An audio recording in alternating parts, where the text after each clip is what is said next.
I'm going to tell you what it is. No, I wouldn't go except I'm in it. You know, I have to be there, otherwise they'd question, where am I? No, I'm not there now because I just came from there. But what it is, trust me, I'm not making this up, this is really true. In the village halls of England, particularly in the south, the pagans and the Christians in the early days used to dance together. So this is a recreation of times when people weren't sort of like so upset about belief systems. And so it was a celebration of the season, usually done around solstice. And so the Christians would celebrate Christmas and the pagans would celebrate solstice at the same time. So that's what we're going to be doing tomorrow. And of course poetry is very big with the pagans because it was good fun. So I'm going to read to you the ones that will not be in the production tomorrow because they cut out the best ones just because there's 100 people in the cast. I mean, every poet wants every poem to be heard, don't they? So here we go. This one's not in tomorrow. The Bite of Apple Seasons. Because the apple was very, very important in the south of England. Avalon, or Glastonbury as you call it, is called the Isle of Apples.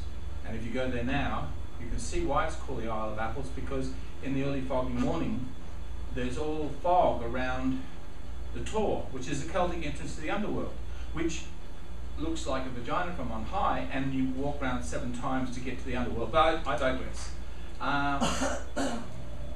They also have boxes on the side of the road called windblown, the windblown apples, the ones that the wind knocks from the tree. They're bruised, they can't sell them to people, so they give them to people. So that's what this poem's all about, the Bite of Apple Seasons. Cool chill, now ice's wedding cake night, slices of time arrive like leaves, party guests strewn, post-celebration spring falling down apart with crinkled personalities, bent out of shape, grumpy, sweaty and withdrawn. 'Tis the season to be indoors. Stoke the fires of passion until light arrives in candles or in smiling sunshine. Gifts will change hands and colours, faces beam red and ruddy, green mistletoe circle over doors like holly. We are, as seasons are, bent and crinkled harvests, hauled in and stacked in beds awaiting dreams. Light will arrive when she will. We will align ourselves with new sidereal time and change moods as well as costumes. On the cusp of midnights find us changelings, hunger for a brighter future promise visions, feel as well as see these seasons within as they change names and partners in this dance. Thank you very much, thank you very much. Thank you very much. So that's not in the production. Don't go. Don't go to see that one because you can't see a poem, you have to hear it. This one's also cut out because it was off topic. I thought that's what poets did. We perambulate around the obvious and say things everyone knows, but stay off topic. It doesn't have to make sense. Perhaps it never did. But I love to hear you speak. Your voice a reassuring wind that lifts all flowers for human bees to drink, lilt of laughter between us as we listen and respond. It could be in a cafe or on a street. There are some books I must reread, as if a hidden treasure lies buried in between those lines. Do not ask why I have walls of tomes remembered half elapsed, nor why when given I want each love gift back. There is a justice in the learning that we share. To drink from waters there must mean more than reason. Desire for understanding, love without limit. There are some things we release like wild birds and fish. Some we keep close caged companions. All have wings, only some will fly. That's cut! And they cut this one this afternoon. I go along for a rehearsal. Excuse my word, I didn't mean to say rehearsal, because normally we don't rehearse. But we rehearsed and they cut this out because I read it. Oh no. Yeah, well you'll get to hear it, but they'll not get to hear it tomorrow. Celebrate seasons fruitfully. May wind-blown apples carelessly give Jupiter sweetness ancient as pollination. Bees and apple trees have a relationship as mutually beneficial as our marketing. We are as American as apple pie, yet that apple started in Kazakhstan, made its way with pilgrims, bees and travellers around our world and back again. Rhymes with Kazakhstan. We see an apple tree in full bloom, varieties abound in every region, both blessed and blessing. It is always apple season, time for another apple howling. Woo! They're going to have an apple howl. They cut that one? They cut that one. Oh my God. There's no justice in the world. It's just not right. It was even on topic. apple howling is when the children go up and put a fake apple on the fake apple tree, and everyone howls in the audience. It's part of the fun. And then they dance. Anyone remember dancing? It's just joking.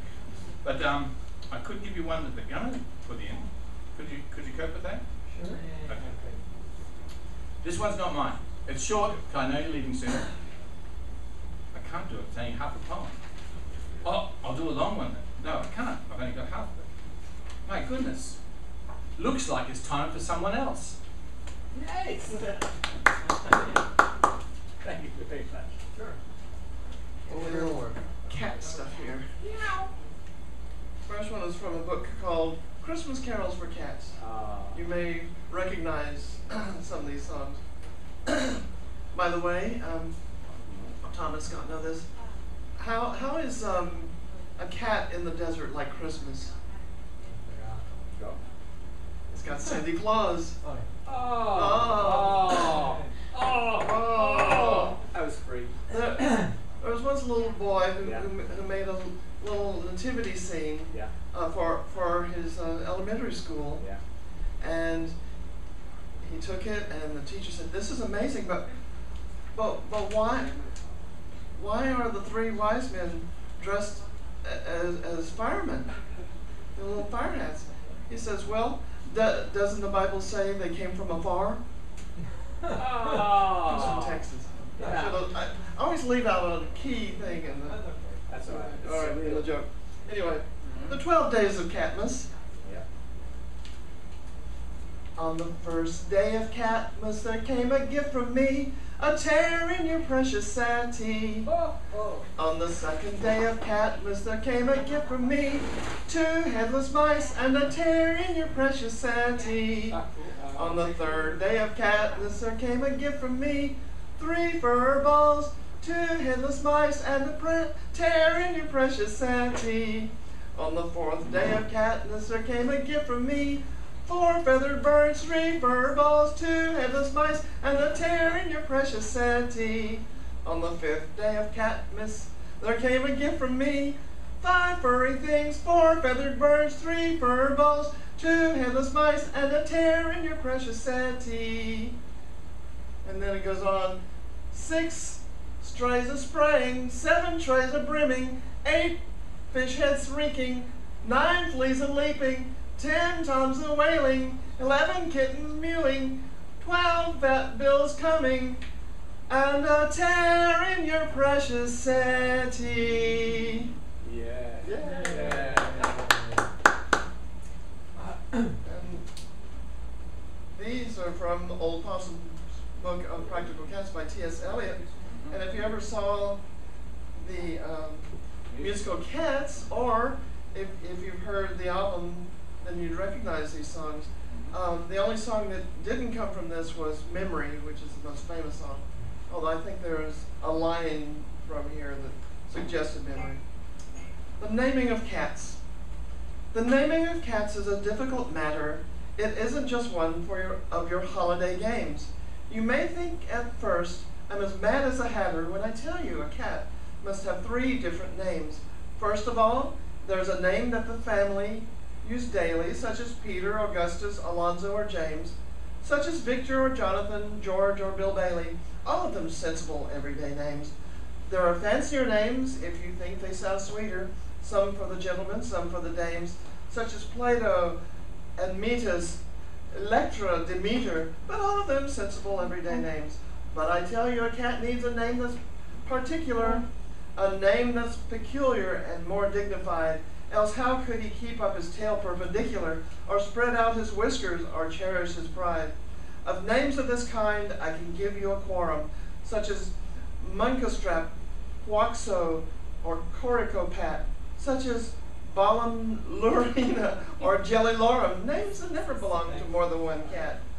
But above and beyond, there's still one name left over, and that is a name that you never will guess, the name that no human research can discover, but the cat himself knows and will never confess.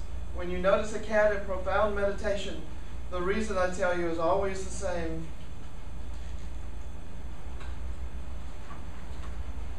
His mind is engaged in the rapt contemplation of the thought, of the thought, of the thought of his name, his ineffable, deep, and inscrutable singular name. Well, we got rid of them soon enough, didn't we?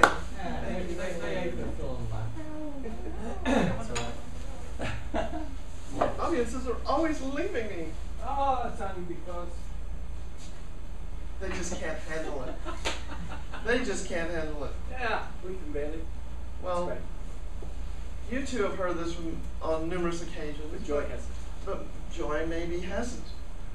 Well, I'm doing cat poems right now. Okay. But this is one I wrote. Widescreen. Widescreen in my bedroom, view of the dozen-tree wood, sill for crooked-tailed cats, and ventilation in summer's heat.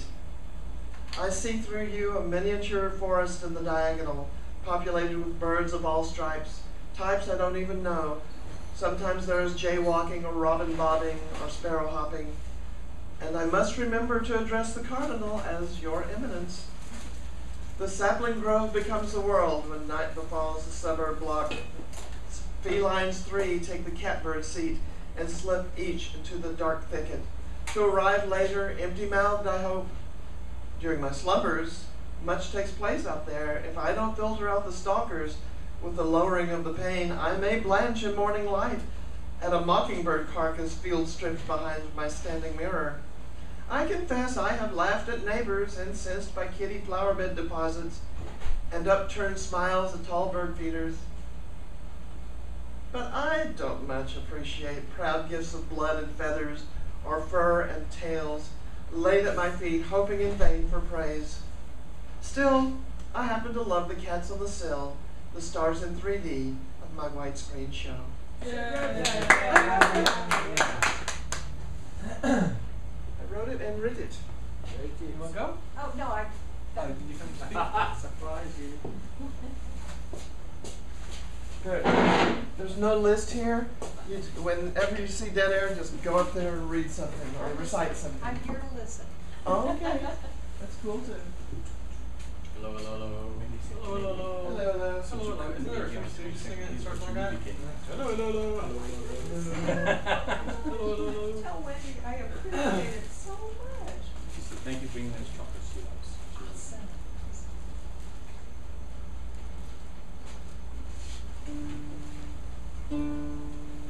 With the open mics, Austin, I had to make this comment since I was driving today and thought of it, which is I would put any 3-hour full English video, because they all get recorded and go to the internet. I would put any 3-hour video of full English open mic over Reds.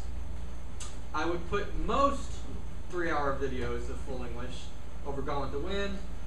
Whoa! And I would put a rare full English, this is because I like the film, Yeah. but a rare full English 3-hour video over Return of the King. Because you Because I love Return of the King. It records over the Of video. course, yeah.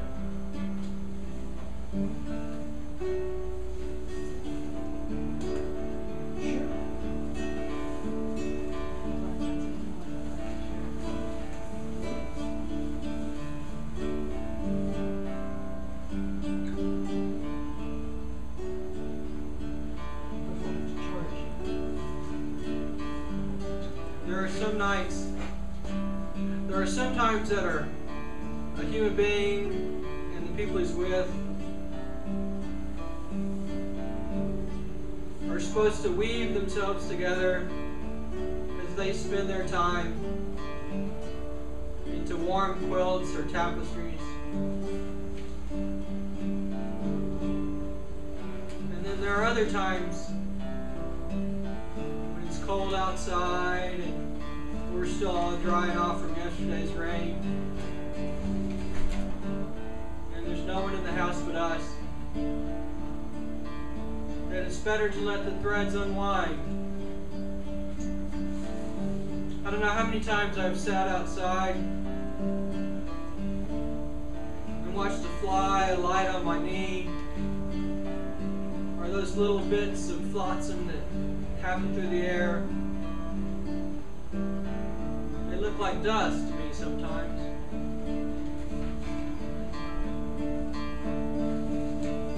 others, they look like stars. And it's a good thing to know outside it's cold. But in here, there's a warm light to cozy around and hear people as they speak their souls and their minds and set something free. Sometimes we're supposed to be tied together, and other times we're supposed to be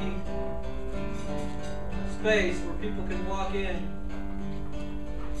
I had a conversation yesterday in the rain and in the cold as Thom and I sat waiting for Peace Waves to start.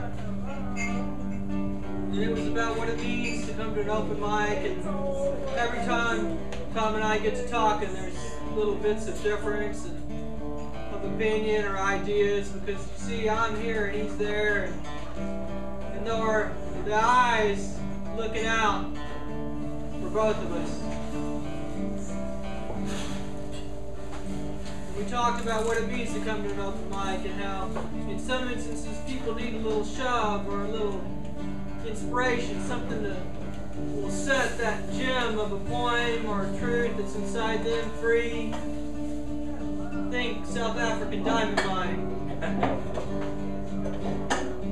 And I don't know if Thom's ever had gerbils, but there are other times where you can stick your hand in the cage like my daughter and spend all day chasing it around. When, in truth, what might be simpler is to set the mic in the middle of the room and don't move it. Don't move your hand. Because after a while, the gerbil gets a little curious and he comes walking in and says, maybe something will come out of me I've never heard before. Maybe there's something I want to know that I can't see. As I prepared to come here tonight, brush my teeth, I understood what it means for human beings to be afraid of being enlightened. Sometimes we don't want to turn the light on in our own minds because we're afraid of what we'll see. For me, it was the spots on my mirror, the little bits of white toothpaste on my counter. Let's come apart tonight. Let the openness that's in our heart come out and see what we can see. I love each and every one of you as best I can. No, it's very hard to say. What are our bodies supposed to do but try?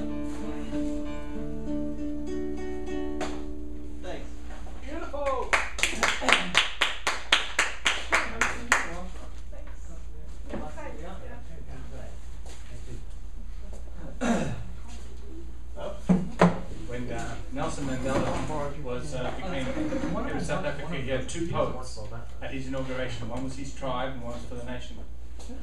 In America, we have one poet, except when Mr. Bush puts poetry. So the fact that they've got a library for him is it's a good thing. It's a good start. He's married a librarian, which is another good thing. And she did the Austin Book Festival, which is a good thing. Okay, they're good things. So what I'm saying is.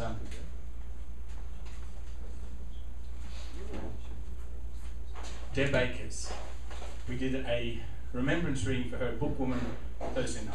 Otherwise it would have been in temple. But it was very special, so I went home and wrote this. I went home and wrote this.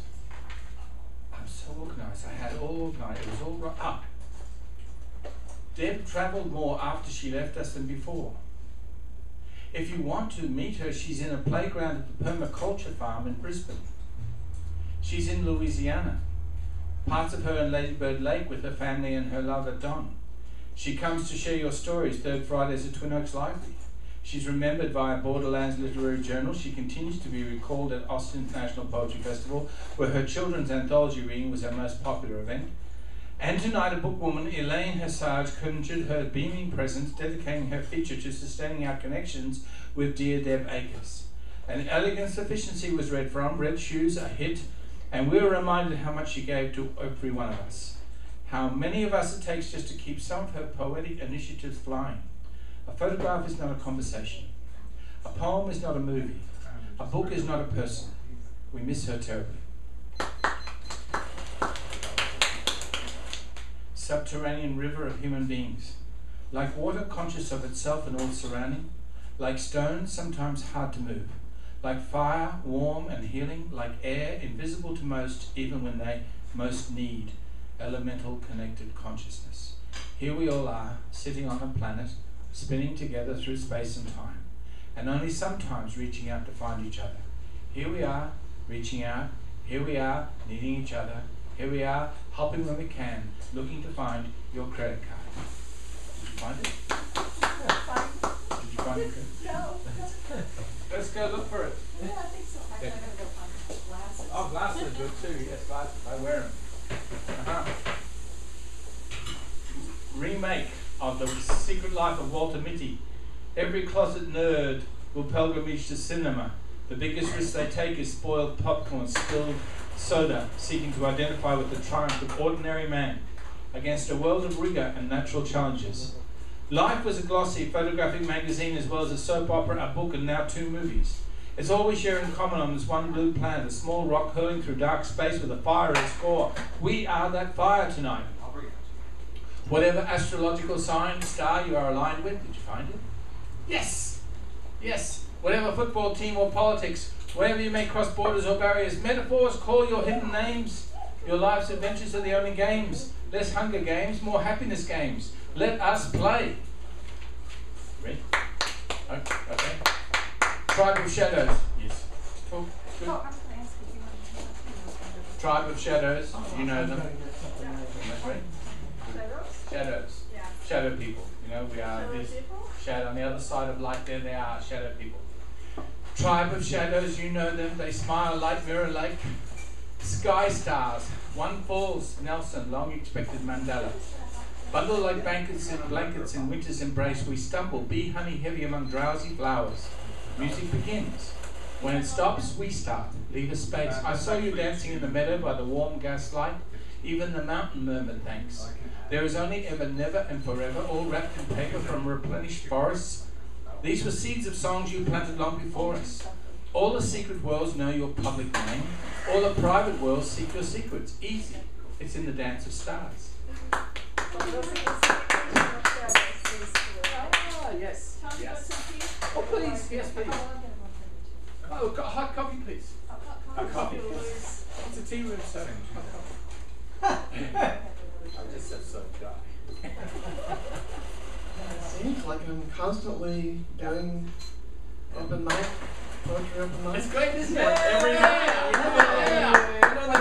What a pleasure. And we had a wet and cold one Friday all afternoon and part of the morning. Yeah. Oh man. We'll tell a story. We'll tell the story later. That was yesterday. It was really. It was yesterday. It was Eternity seemed like ago. a long It was time eternity ago. ago. Yeah. Oh, peace park. Oh, what a piece. Peas part hot, peas part We cold. couldn't piece. Named after Governor Peas. Oh, that's very good. Ah. We had a Beans Governor and Peas and we had a Governor Shivers.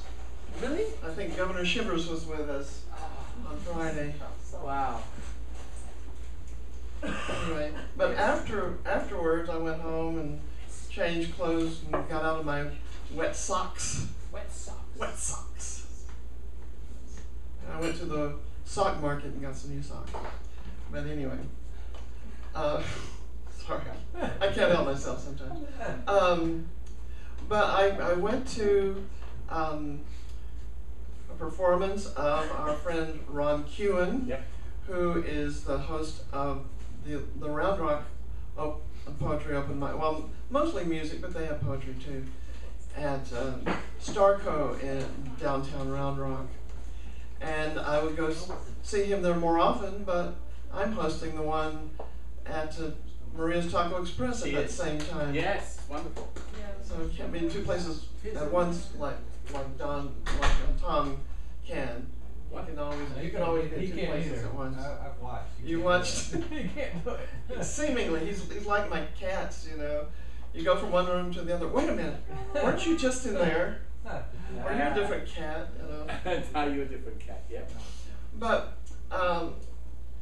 several weeks ago, I read this poem at the Expressions at the Baha'i Center, and yes, and Ron heard it, and then I read it again on one of our days off from Maria's in Round Rock, and he said, I'd like to make a song out of that.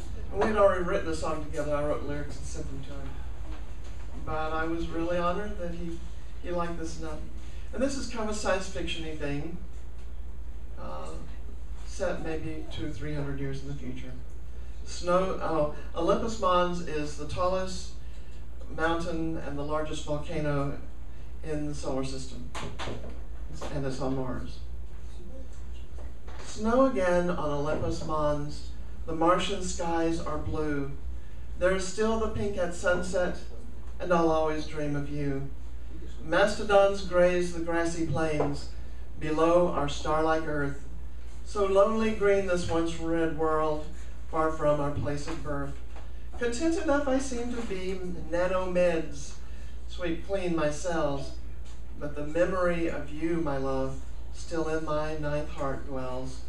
I miss you at earth rise and set, and throughout the Martian night.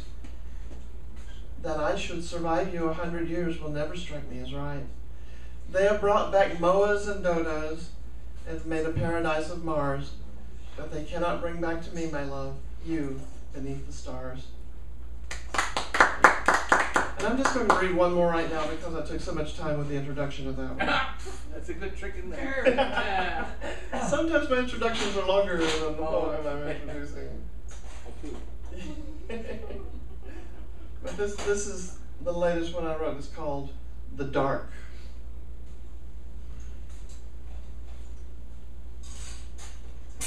And I won't introduce this. You'll get the gist from the poem itself. The Dark.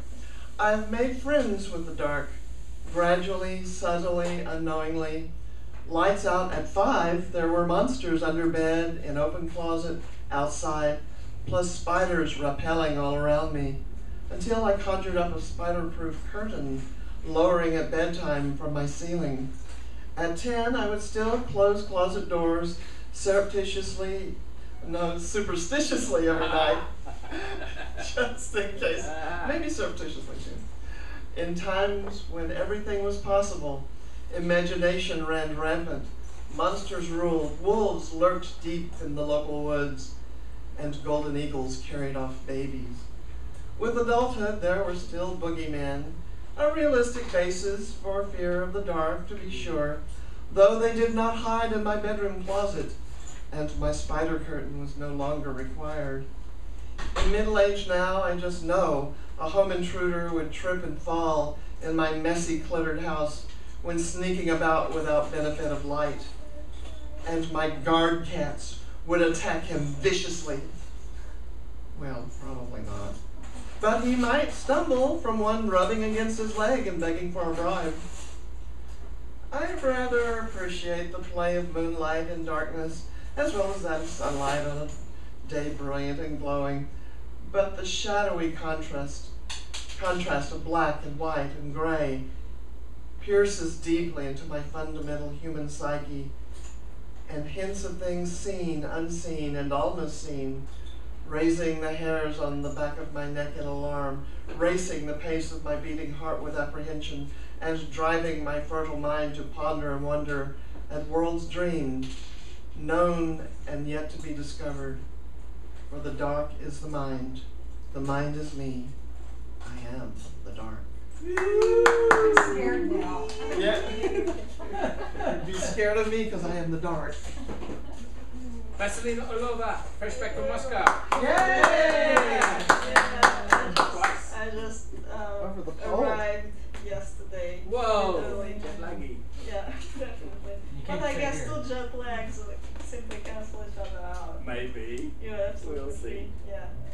You know, I was in Moscow 2 times for the last month, literally. First time for the defense of my dissertation, and the second one for the literary award. Great. Yeah. Congratulations. Thanks. So this is my prize. That's what they gave me. They give you To the make iPad. sure, yeah, to make Ah. sure that I am not available anymore. Not in the reality in the slightest degree, but on the other hand, I keep writing on my phone, so maybe this Yeah. thing is going to be of help. Yeah. So there are several small pieces that I wrote on the plane or while being there. Oh, good. Yeah. For example, this one, chain. She had a chain from her nose to her ear, a chain full of liquid stones glistening in the lamps, dripping down her neck and gown, which was long, which was so very long, almost all day long. She was in the light, in the crowd. She had red lips almost turning brown. She was slightly frowning, and tapped her irresponsive iPhone, expecting someone and not seeing someone. I just saw a girl who was in her device constantly. Wow.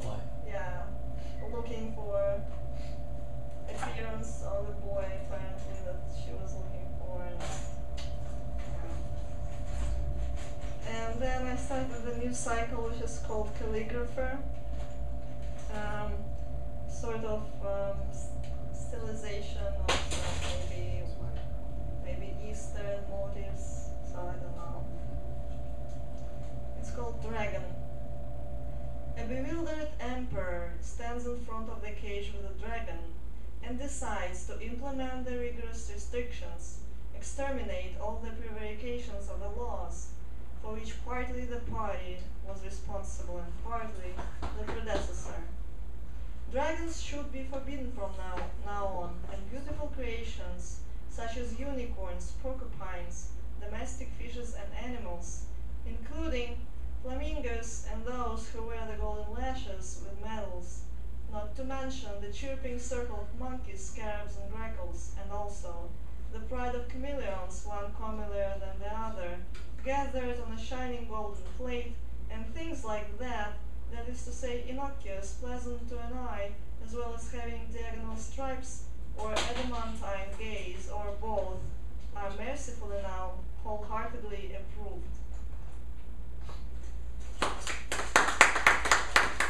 I feel so blessed actually to be in Austin. Isn't that great? Yay! Wow. I Glad just you're back. say that the intellectual life of this city suits my needs absolutely Oh, totally. great. Yeah, that's Yeah. wonderful. And poetic literary life, it's just amazing.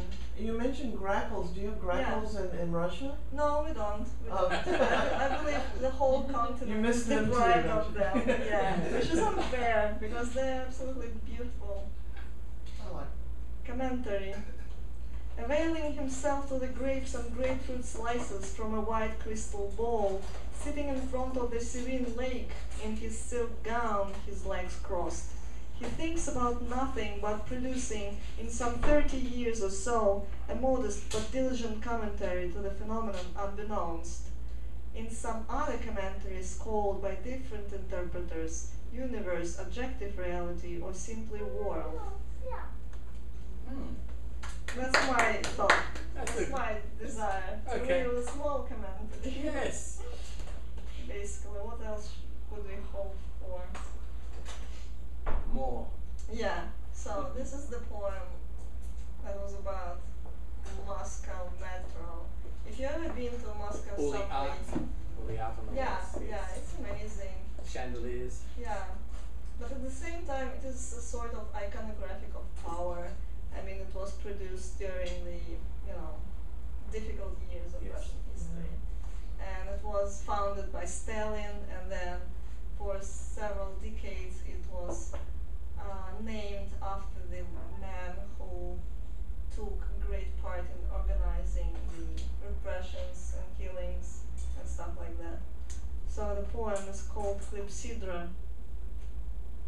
While the shadows ascend and descend, she looks at them with her face crescent.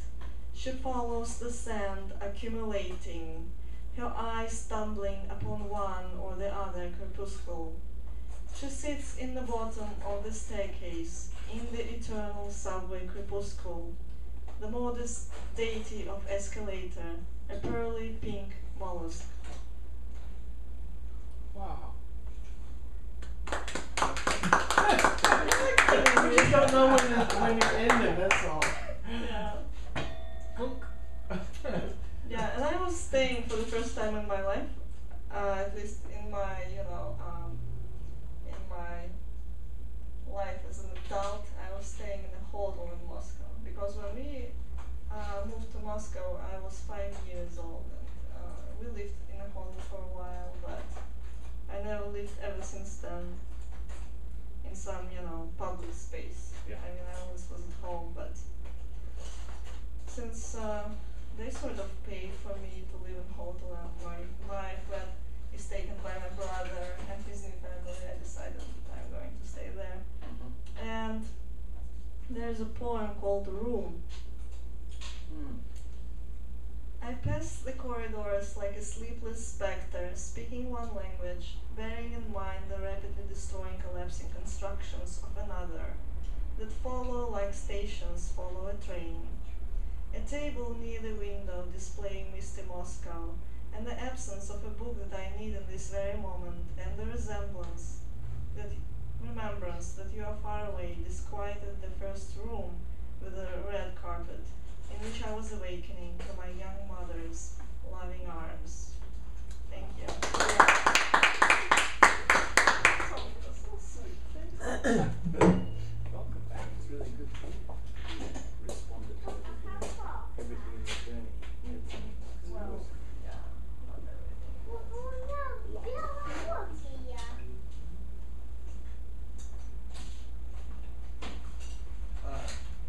2 points, just observations. One about reading a poem you've read before to people. My kids and I used to ask them when I'd read them books, do you want me to pretend like I've never read this before? Or do you want me to pretend like I have read this before? And so I would give them the choice, and then there was always that moment where they said, pretend like you've never read it before. And so I would go poop and empty my mind and then read the poem or the story or the book or whatever, and as if it were completely new. And then the other thing about poems that are still lifes, there are definitely, there's narratives, and then there's songs and limericks and all those other sorts, and there's also things that are just still lifes that I as a painter understand that, because I understand that sometimes we just want to write down what we see instead of, and don't want anything to happen in what we're seeing.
The closest thing I ever came to religious affiliation was with my parents when I was about, the time I was around 8 or 9, they had me attend Sunday school in the Unitarian Church.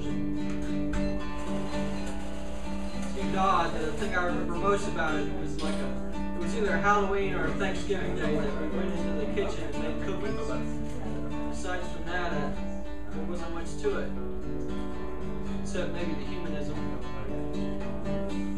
And then later in high school, I had friends who were Episcopalians, and they would take me to, one of them would take me to his Episcopalian church. They would ask if I wanted to join in communion, and I would pass and say, no thank you.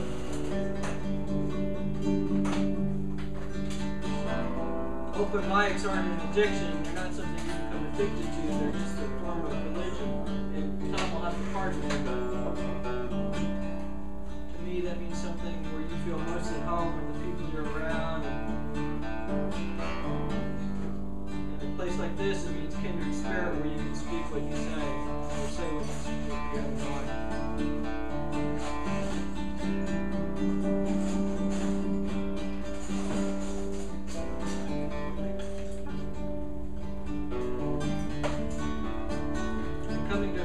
This where I used to call it home, and these days it feels a little bit more like walking into a haunted house. My work is trying to find my place in it. I saw Kurt Vonnegut speak once, and he was the president of the Humanist Association. I saw him over at UT at the Bass Concert Hall. My blessing is not my creative gifts, that I am human.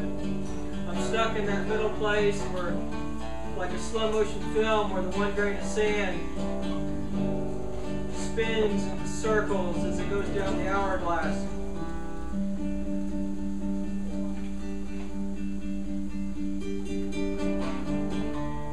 I've written my portion of still life. I've stopped at the street lights here in Austin and seen the beggars. Wish that just that look out of the corner of my eye were enough to help them go about their day.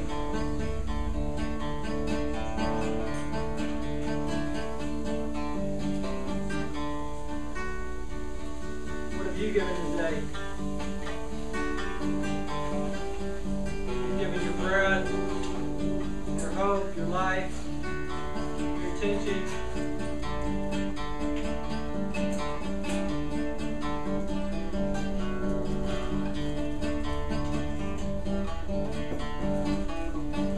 Something that caught Tom's eye once was I said that human beings are very aware of their immortality, that something inside me will live forever, whether it's my art or my forms.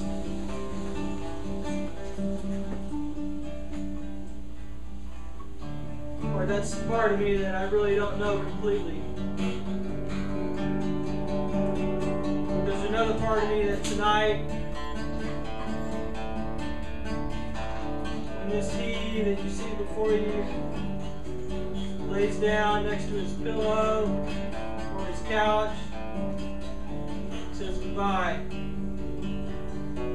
I used to tell a friend of mine, he used to tell me, he used to use the phrase, since last we slept. Then again, there's dreaming. Not the kind you do when your eyes close and you drift off. It's never, never land.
My heart is in the hills of home and in the winds of March.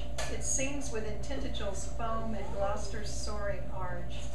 It floats amid the rain-lit trees and golden fields of corn, over silent heights and marshy leaves, by fog-bound shores forlorn. It races over the sun-swept fells and walks the secret lanes. It runs upon the downs where Saxons fought the Danes. It laughs along the pebbled brooks by ancient timbered inns. It dances with the wind-blown rooks and daffodils of spring. It lives within the knotted oak and burrows with the mole, to list the mystic charms and spells of England's wondrous soul. 'Tis lore that only her children know, the chosen ones so fair, and they alone can understand her invocations rare. But while these live, we too shall live in high immortal skies. There it goes. In high immortal skies, for if her songs such life can give, can England ever die? Never.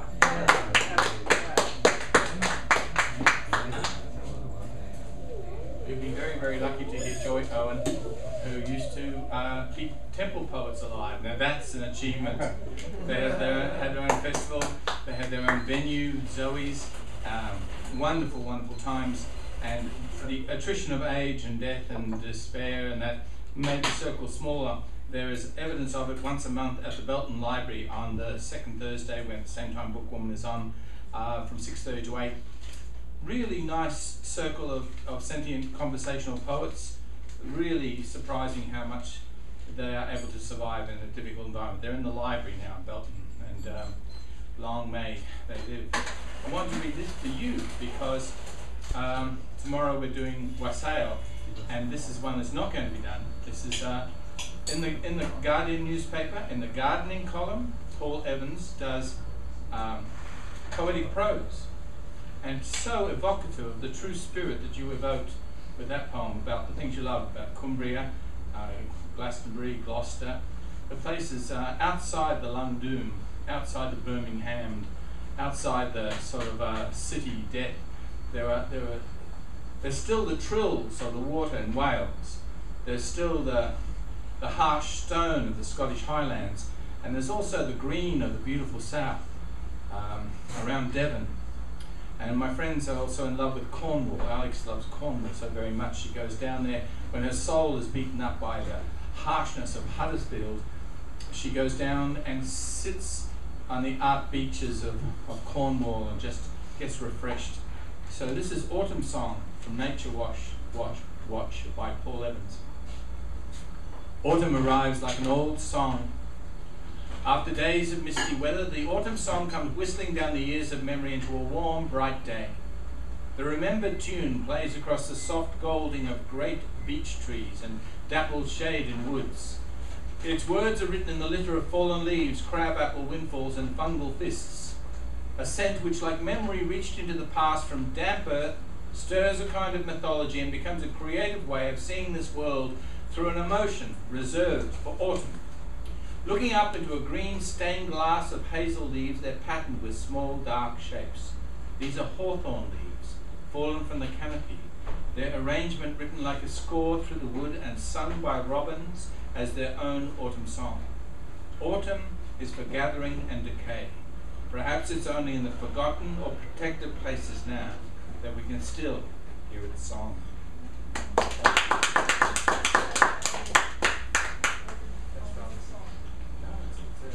It's Colin in the newspaper. Yeah. The Guardian newspaper. Is that your stuff in? Yeah. Isn't that?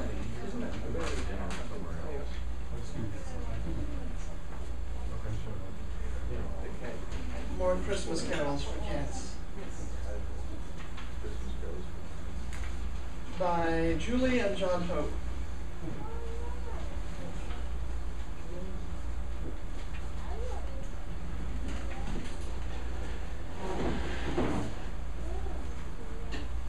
Collar bells. Collar bells, collar bells, scares the birds away. Oh, I guess I don't know the. Oh, this is Jingle Bells. Collar bells, scares the birds away. Oh, I hate the stupid thing, it's with me night and day. Stalking through the grass, jingling sound of brass, caught nothing for a week, feeling like a freak, collar pink, oh I really pray I can wriggle out of this, the guys all think I'm gay.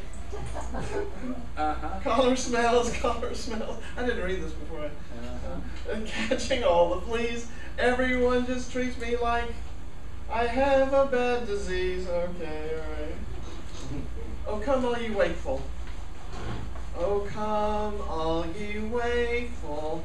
Find a nice location, a warm settee, relax in the sun. Sleep on your sweater, though your coat is better. Oh, let us yawn and snore some, keeping one eye open. Oh, let us yawn and snore some. Our reward, oh, come and be gracious. Your bed is so spacious. Oh, choose well and snooze well, and don't make a fuss. Sofa and armchair, cover them with shed hair. Oh, sleep where you are able, bookshelf or a table. A good nap on broad lap will serve just as well.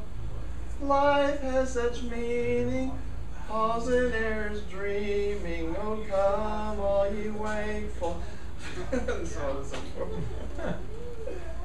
They don't always match the meter of the original song. Anyway. Okay. Let's go back to T.S. Eliot, book Practical Cats.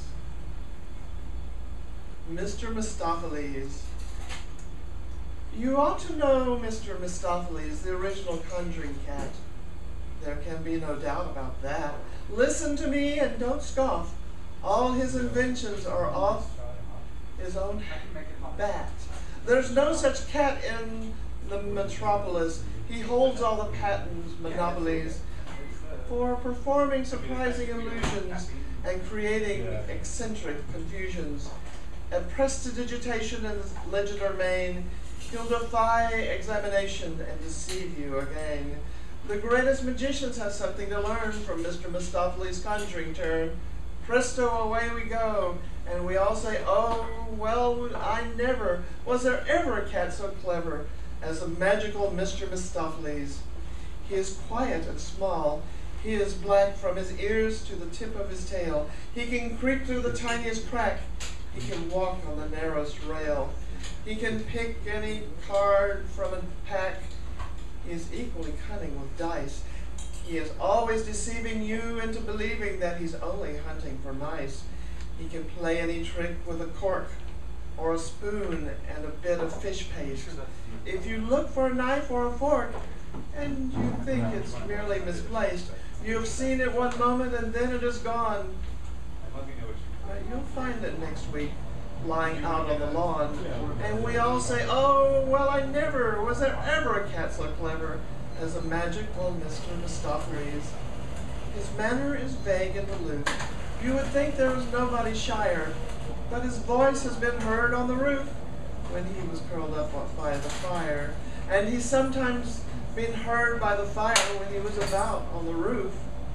At least we all heard that somebody heard, which is incontestable proof of his singular magical powers, and I have known the family to call him in from the garden for hours while he was asleep in the hall.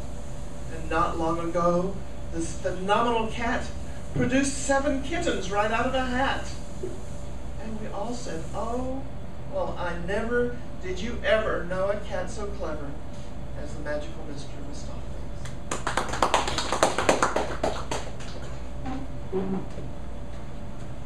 Oh,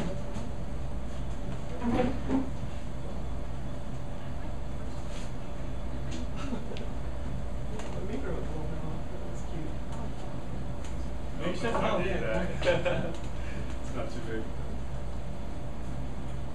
And I remember when I was 12 sitting in a lawn chair next to my father when he told me that everything I knew was a lie. The age of man, 6,000 years, said so in the Bible. and I knew better, believed him anyways. He was my father, and isn't the whole book about trusting the Father? The one who's walked the path before, the one who loves you, the one who can teach you and make you strong? And we drove across the country in his truck and trailer, camping, listening to sermons from a bona fide paleontologist, worked in the oil industry. In the pasture, understood how the pieces fit, where the lies were made and the truth was hidden, and we could be saved to know the truth. Lightning cracked across the canyon, rock on glass, brilliant, red, purple, green suspense, as if the great force behind this fishbowl would push through any moment, wash us all away. And as I sat there on the edge with my father, he laid it all out. And of course, this was war for our souls, and this is, and always certainly so close to the end when it came. But in the scheme of things, I knew too much and could not shoulder my father's fantasy. His great sense of spiritual urgency and duty. I knew he loved me, but I knew he was wrong. And if you drip a spigot onto the earth forever, won't you eventually create a Grand Canyon? And now you can't walk the path your father carved, out your own, slow. And now what will we do when we feel we have no control? Who will take care of us? And are we afraid of death, and don't people still die alone? I've always had this disorder. The disorder reorders my mind and relates everything to dinosaurs. Some people call it an obsession. I call it fantastic. Yeah. And I knew the epochs, the sediment, Triassic, Jurassic, Cretaceous, KT boundary, the great end, thin layer of iridium across the earth. I traced the ever-morphing progression of life. And it was obvious. The book of life wasn't written in some parchment in the sky, but beneath our feet. Great forests and oceans, onion-layered gravesite, peels, each a painting trapped, a page at a time. And the dinosaurs didn't die. I think of Velociraptor, scraped their shit off my car. Flocks of terror at the grocery store, fighting and fucking, snatching sugar packets from the taco truck. Hey, shiesty bastard, you ain't changed a bit. And I never said it, never had the talk, never thought I should. But one by one, I could feel my family knew of me, the unbeliever, the one they never suspected. Would he not join us in heaven? Went home for Thanksgiving, first one in years. And I didn't notice the slight, but my sister noticed, and my mother noticed, and they were angry with him. What's wrong? Why are you so upset? And weren't you listening? He left you out of the prayer. And I remember Christmas. My grandma asked me to take her to church. My grandma, the woman I could never say no to. Cozy church, sits neatly in Virginia snow, runs tracks into the foyer. I smell a bit of wood fire. I take off my jacket and hat. I remember this place, the Bible school, the flat-headed puppet shows, the insufferable sermons, the coloring books, and the Cadbury egg my mother wouldn't give me. And they used to be bigger then. It wasn't everything bigger then. Please rise, and all turn to one hymn or another. They all begin to sing. And I feel I love this place because there's love here. And didn't we fight nature's trail of evolution so we could choose to love each other? Yeah. Innumerable sacrifices, unbroken chain of life and sex and death. And don't we sit now, bathing under a cascade of kindness? Is it our turn now? And so we make beauty, and so we make jazz, make love, make great warm places, create comfort for grief, the impermanence which surrounds us. And now, I'm looking into this place from the outside, snow glow of Norman Rockwell, classic American. They're all so beautiful, and so kind, and so imperfect. They want to be good to each other. Don't we all want to be good to each other? And I'm so in love. And I feel my disorder arising. Think of Velociraptor. Think of the story of the earth. Think of how far we've come, and I can almost touch it, the magnitude of what's really happened. And they sing to their Savior to save them from sin. Thank Him for loving them in spite of it all. And I think of the book of life, bedrock deep under the earth in this church. And it occurs to me, and I'm thankful too, that dinosaurs, they saved me from Jesus.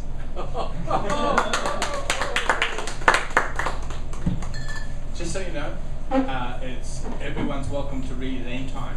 Okay, you just get up and we do one piece at a time so that everyone gets heard as much as they want. And that means people down the back too.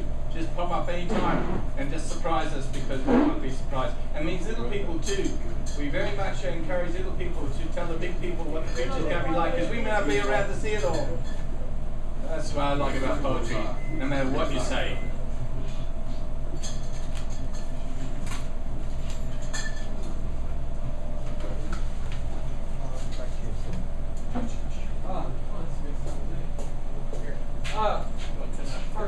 It should be a little louder, I think.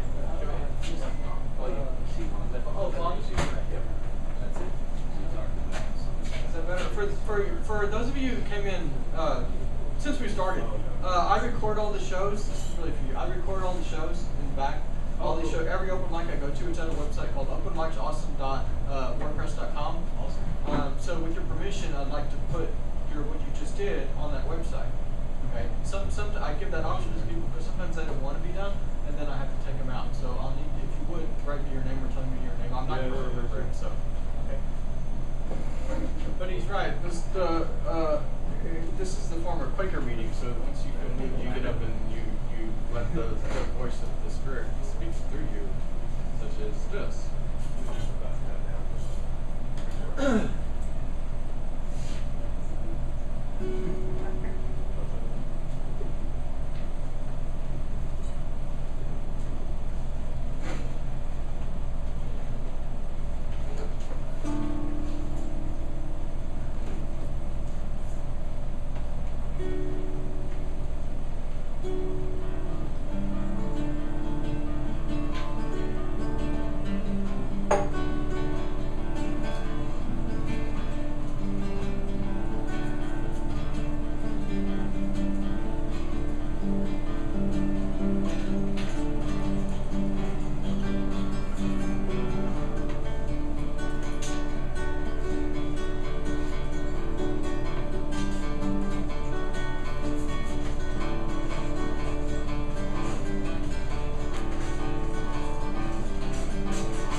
For those of you who don't know, there's almost an open mic every single night in Austin of the month.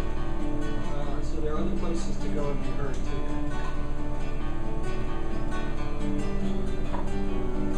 As an avid poetry listener, going probably back to when my mom and my dad said they wanted to have a kid. Before then, when their mom and dad kind of stumbled upon it, since that wasn't the time to do that yet. I've been pursuing, in my head at least, a sound.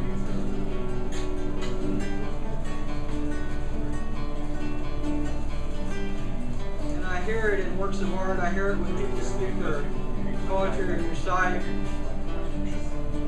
It's the even sound of crackles, guffawing at the Houston Zoo,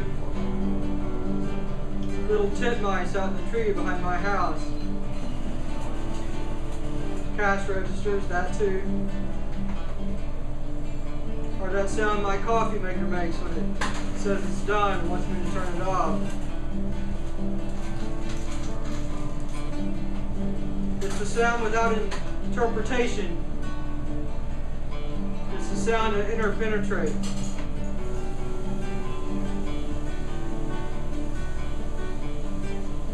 Maybe it was all that Zen I read when I was in college.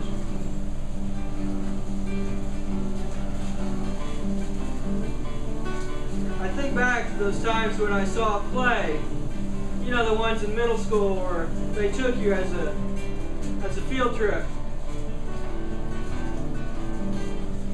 You watched and you wondered and you lost yourself in the fact that there are actors on the stage pretending to be somebody else, and just for a fraction of a second, that person who calls himself John Smith isn't John Smith, but Othello or Romeo.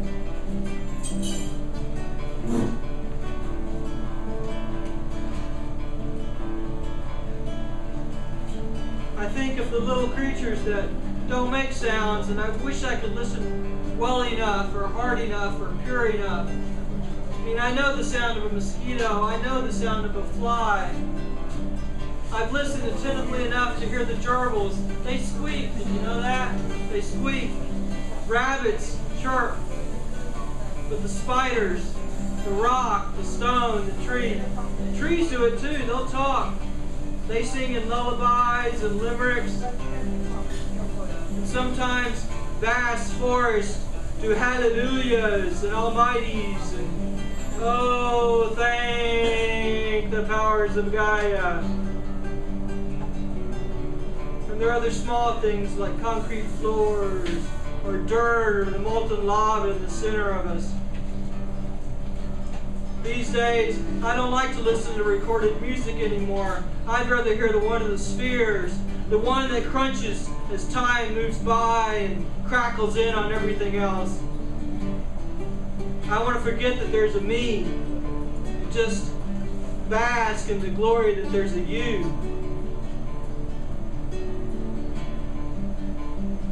May we all celebrate the fact that there's someone else besides us. I was rejected recently, not by magazines, I did that, but a mailbox didn't have in it what I expected. That's okay too. 2 days later it did. When I was in high school, my high school teacher in English said I should gave me the right to direct Waiting for Godot. So no, maybe it wasn't Waiting for Godot, maybe it was the chairs. I can't remember now. I think y'all see where this is going. I'll let y'all finish it out yourself.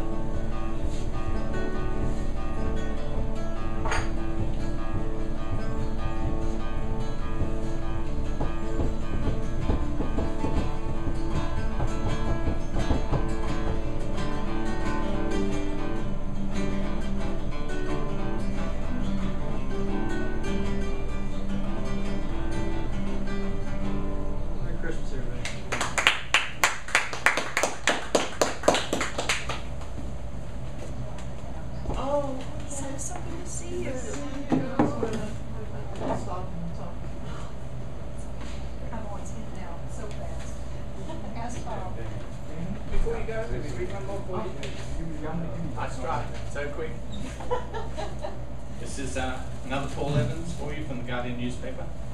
This is the one that will be read tomorrow, and it's about the hawthorn itself. Full of berry, the hawthorn's splash of red is the brightest thing on Windmill Hill. Why it's so loaded with berries, why they're so brightly red, and why they haven't all been stripped by birds yet is a mystery. What's even more mysterious is that the tree appears to be singing. From inside its wind-twisted tangle come little Cafinci songs, subdued chimings like side-of-the-mouth gossip. Blackbirds and red wings come for the berries, but they only take a few, and there's no all-out plunder yet. Maybe they're waiting for another spike of frost. It's hard to tell.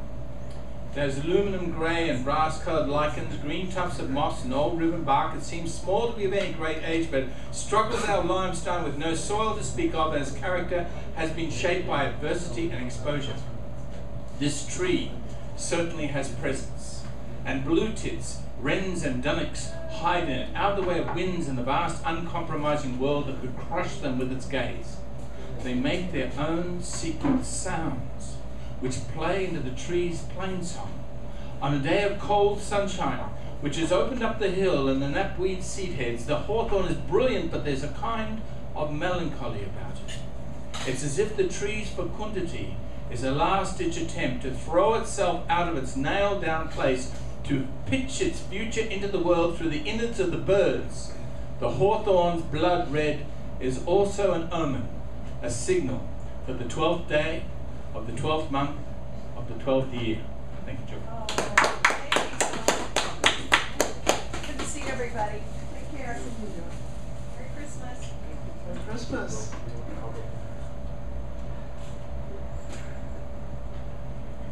Well, I think I should turn my attention over here because that's where everybody is, right?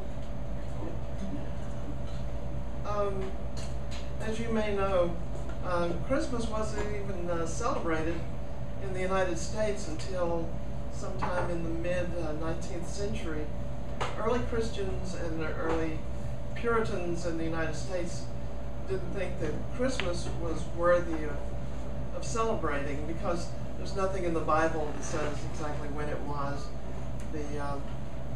The Romans, when they became Christian, decided that they would put it on the 25th, which was the date of the Saturnalia, which was the Roman celebration of the change in seasons, the beginning of winter,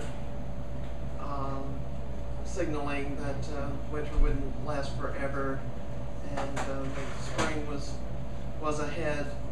That's what all the holly, which, you know, mistletoe, and all these things that are still green in the winter signified. And I would like to thank everyone. I've been to many open mics and things, performances that celebrate Christmas or Yuletide in one way or another. And I would like to thank everyone for celebrating my birthday, which is on the 22nd. Now, the 21st is the longest night of the year, the shortest day of the year. But my birthday, the 22nd, is when the sun starts coming back. So I thank everyone for the good words. There was a tradition near the University of Texas area on 37th Street where this one house started decorating, but not in the traditional, you know, Santa and the, you know, the major scene and all reindeer and all that. They would be they would just put lights up all over their house and hanging from the trees. They had Coke and beer cans cut into little pinwheel things, and it was amazing. And you'd go around this house, and they would take Christmas lights, and didn't even take them out of the box, and tack the box up on the side of the house and plug that in. So I miss that. They stopped doing it a few years ago, and this is my poem about that.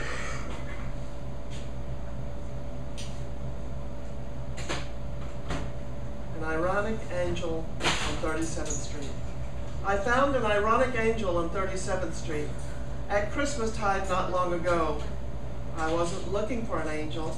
I usually disdain Mesopotamian mythological beings, but it was filled with light and illuminated its share of fence and shrub and sidewalk from the dark. I miss the holidays on 37th Street and return there each solstice just to see if the neighbors on that block between Cedar Street and Guadalupe have had the wherewithal to deck their houses and yards and lawns with the most non-Christmassy paraphernalia in Christendom, Jewry, or Islam. It was a tour much fresher than the Trail of Lights, lost on the dreary carloads of gawkers just driving through. You had to get out and walk to appreciate the pure creativity and artistry shed on each house on that brilliant block, metastasized to the connected Cedar Street. Front yards were festooned with choicest kitsch, from porch to tree to driveway. A motorcycle might be bound in luminance. A Halloween skeleton might wear a Santa cap. A toilet seat might serve as a decorous wreath. And a cross-street necklace might shine from telephone pole to pole. A house in the middle of the north side was where the tradition got its start. You could tour the property fore to aft, circling the merry dwelling. Not a religious or commercial icon would you find on the blinking wall displays set off by black tarp siding. But there would be cactus Christmas bulbs and those of cowboy boots and pill bottles glowing from within.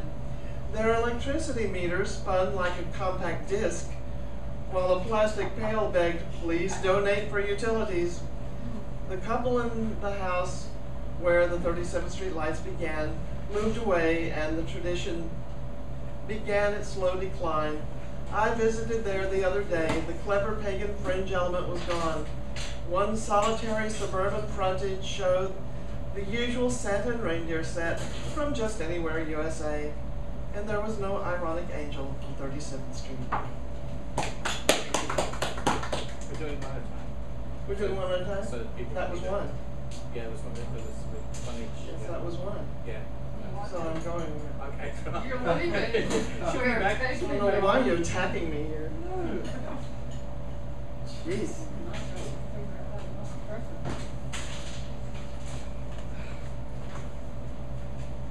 Just I've written a lot of different types of poetry. This is my Charles Bukowski ripoff. So, coarse language. Kids with ears, but it's very short. Just another crying clown, a melting grease paint grin running down his neck. It stains his color red like some high-class whore so hungry for Hollywood that she can't stop starving herself. He balances on silly stilts, juggling Jesus in a panic like he's a fucking hand grenade. He smiles for the children that demand more and more and more. He smiles through the nicotine stains, more and more and more. He smiles so hard his teeth crack, more and more and more. His makeup drips down into a million little puddles of star-stricken sweat that spiral down the bathroom sink like his last good strand of hair. The show is over. He sees his true self. And in his fear, he picks up fresh paint and begins to reapply.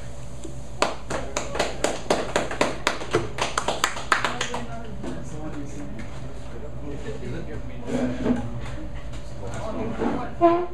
3 years ago. I'm writing novels.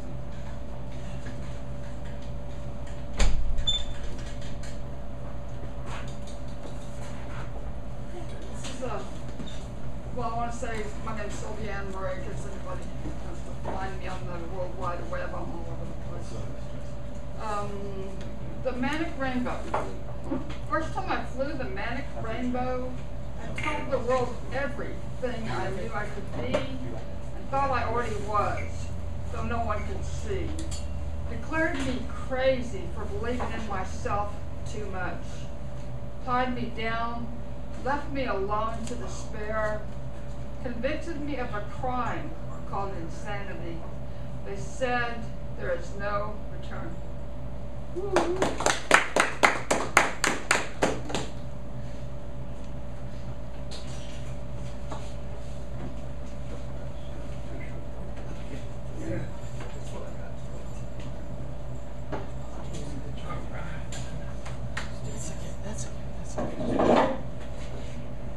I know.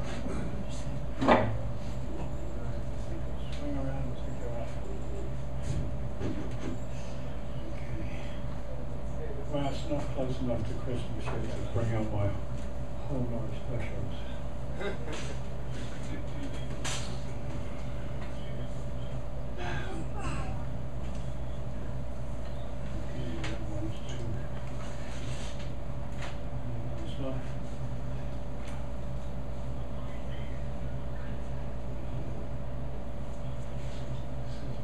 Called Aspiration, the Seeds of Service. The seeds of service in the soul are sown, then in this grateful garden grown. All we know in the physical breed, we want, we need, we fail, we succeed.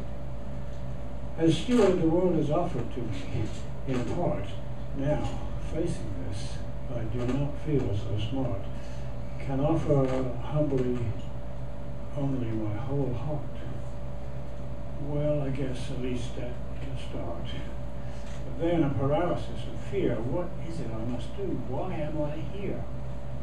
The fire burns fiercely, but the light is dim. Self, soul, says, what's happening? To serve our purpose, we, mankind, must act. To be free and content, we must share. That is fact.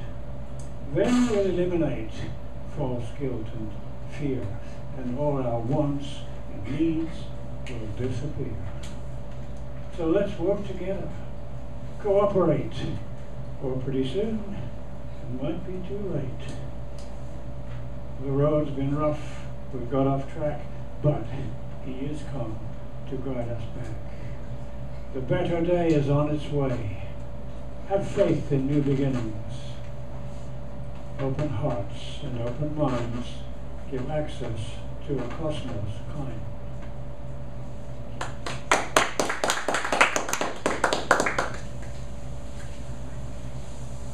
Scott, I'm gonna be ready soon to help you with the logging and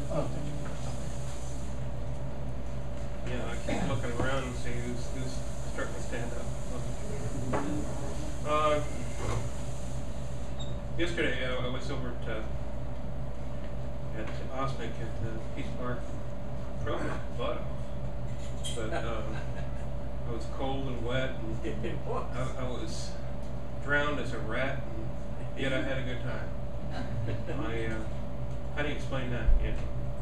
And towards the end there, we had a small group of poets. Then we did have a few musicians that made it kind of special. And I actually started to get warm again until I froze my butt off again. Vintage bouquet. Without flower, a vintage bouquet within your poet persona that has weathered affluent aging so majestic. Within the vintage bouquet, where writers wrinkle thoughts that are set adrift poetic perfection, sensing sensual solitude in a rhyme-wrapped package, sharing a time-warped peaceful presence.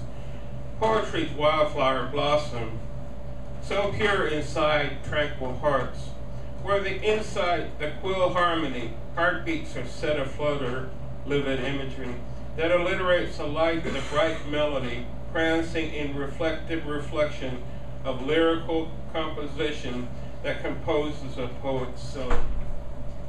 To be that inspired free spirit poet that will take paths left taken, who will challenge the status quo within an inherent independence creed that will never surrender a poet's free will, but demonstrates the true grit, precision of PowerPoint penetration pronunciation in the poetic mastery of vocal vocabulary that makes vintage wine that savors poetry.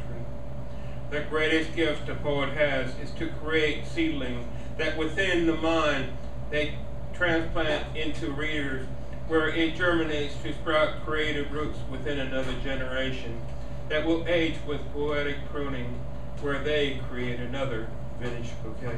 Thank you.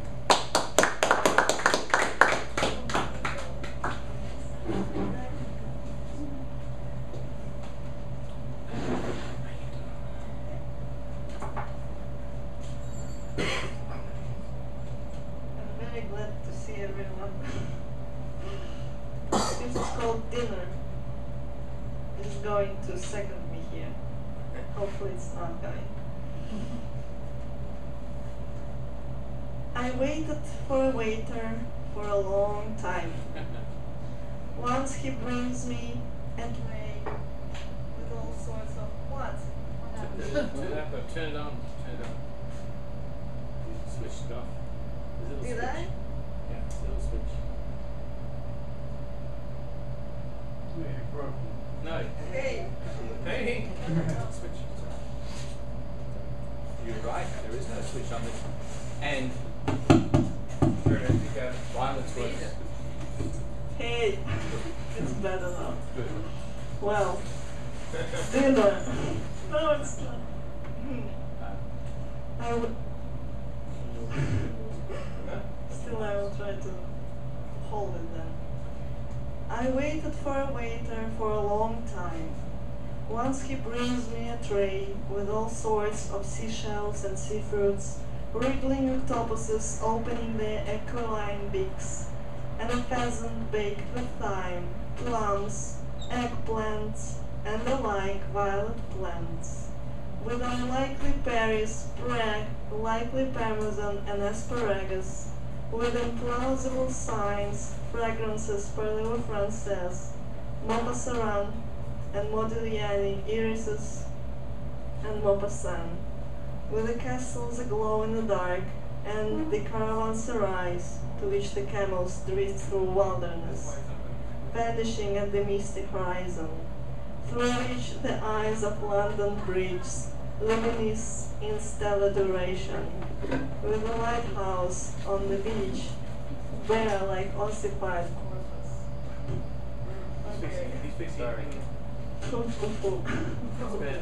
with the knives who died ill.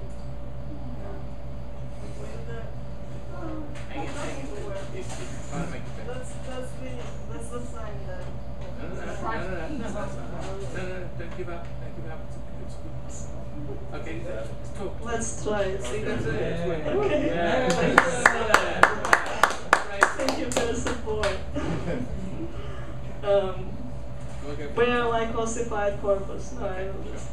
With the knives who died on the field, with the yatagans in their bosoms, with the trees in their full blossoms, with the river flooded with honey, with the towers made of marshmallow, with the parakeets and turtles, with the lyra-tailed swallows, I suddenly feel that I'm stuffed and won't touch any of it, thanks. Great, great. You need another term when it works. Yeah. That's fine. That's reflection, I guess.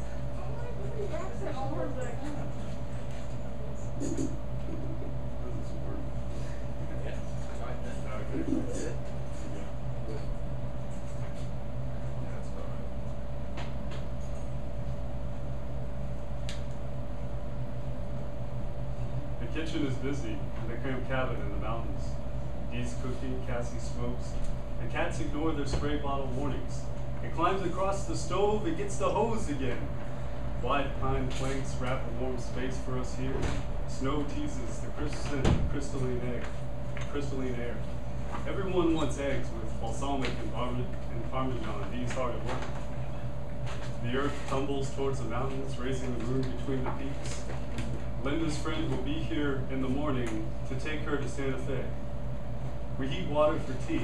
Propane flames wrap the kettle. Rouge shadows warmth. There's plenty of beer. No need to trek to town. Sea Dog accepts the cat's frustrations in good spirit, like he's waiting for Christmas. Happy eyes, happy tail. We collaborate on a geology problem. Linda said her professor cut her a break after the diagnosis.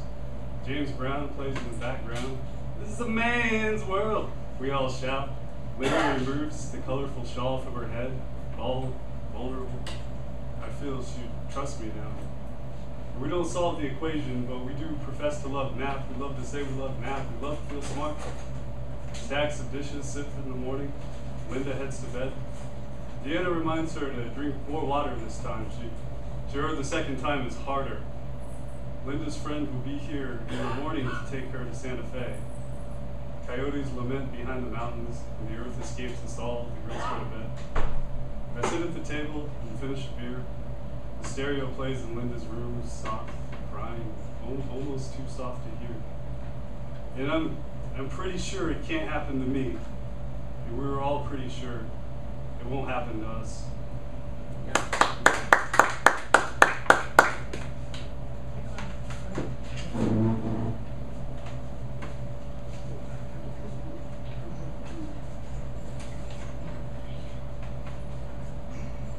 Halo, hide this heart, take my scars. From ashes we've come, back into them we fall. Like crestfallen flowers, though once we stood tall. And the violets are all painted red by our veins, and the roses are withered and dead. But let us wake on broken pieces, to oceans we embrace. The flood of her water to wine giving taste. In oceans of ashes of roses we rest. And the scent of the violets once red on our breath. Now together we hide in the heaven we keep, aside from the hell of this world fast asleep. Above all the ashes we were one apart. Now together, no morning, till dream takes the forming of daylight from dark. Now together, boarding an old scorner's keep, and our hearts a drop of tide so deep we wake.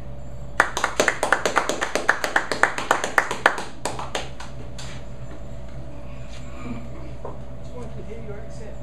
Yes. Yes. Excellent. Forget the content, it's the accent. Vasilina's just back from Moscow. Been there twice in the last month. To win a literary award. Excellent. So Oh, you're making fun of me because No. of my accent. Yeah. I know. She likes it.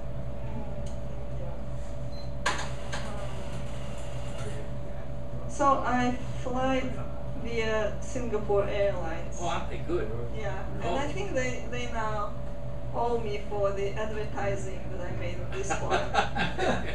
It's called Chairs. What does a stewardess do? A Princess Leia of Singapore Airlines.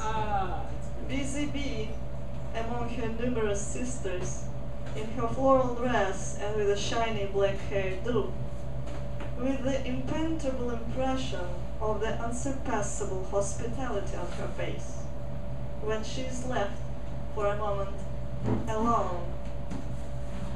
Does she feel like her iron ribs crack by the pressure of the world's grief?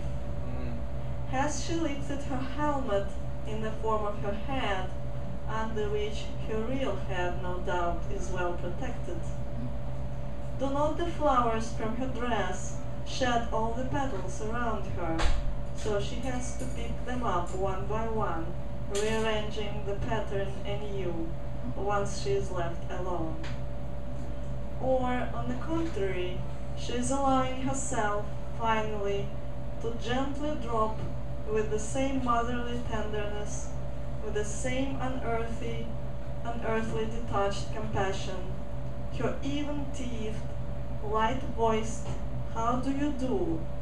to an empty chair, just like any empty chair in the depths of its pillows truly deserves.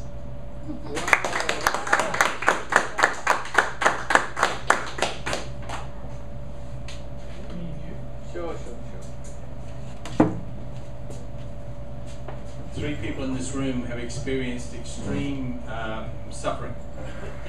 We call it in our poetry, but this happened yesterday. I know it's an old poem, but it's a true one we want to expunge because you can't get out of the past until you move into the future. So this is what happened yesterday. It was called Osmic Peace Wave. Every Tuesday, except for first Tuesday, which is bingo at Maria's Taco Express, we do an Osmic open mic, which is awesome and cosmic, because weird is out of date. It's too late to be weird. You've got to be cosmic and awesome. So we, following Anya Deshawn, we start in the park, Peace Park, where the hippies do Eeyore's birthday. And of course, we believe that the elements will be with us. Well, they are. The elements are from hell. Because it was indeed wet. Because it was so chill. We were so cool, we were goose-pimpled. Now, being poets, which means masochists, we persevered and suffered for our art, but it became useless in the middle of Peace Park because the restrooms were locked, and the feast upon the table could not be indulged in unless one had a way to disperse. But there was not. So there we were, in 3 tents stitched together, getting wet as a tribe, and suffering most of all. The first to leave was this sensitive soul, who said, "My guitar is cold, and I am not bold enough to be more than a skeleton shivering in this park." He went home to cry alone. Take a hot bath. The second to follow him, after this man read, "And I waited for you, Ben Franklin," was this one, this cat, who decided being wet was not where it's at. So I became invisible, which is a mark of poets after all. Are we not invisible? No one can see us, no one can hear us, we do not exist at all. But this man, the enduring time of all time, he stayed to the very, very end. And is immortalized in rhyme, received this afternoon from Anya Deshawn about an apparition she had near the end of the Osmic Peace Wave, where she saw in the fog Ben Franklin, the original Ben Franklin, sitting there shivering in his chair, in his green picnic chair, waiting for the lightning of invention, inventing the electricity of free speech. We suffered much too much to actually enjoy this. And this man suffered most of all. He endured to the very, very end. He helped take down the tents. He was there when the last shiver took place of his skin. Now I say this to you as a cautionary fable because some of us believe that poetry is suffering. No, it is not. Some believe that through the veil of tears you can get to the beautiful crucifixation and then maybe to resurrection. No, you can jump straight to resurrection. Many of you have no beliefs at all. Well, that's great. I'm only telling you what happened. We shivered. We were cold. That was cool. We'll never do it no more.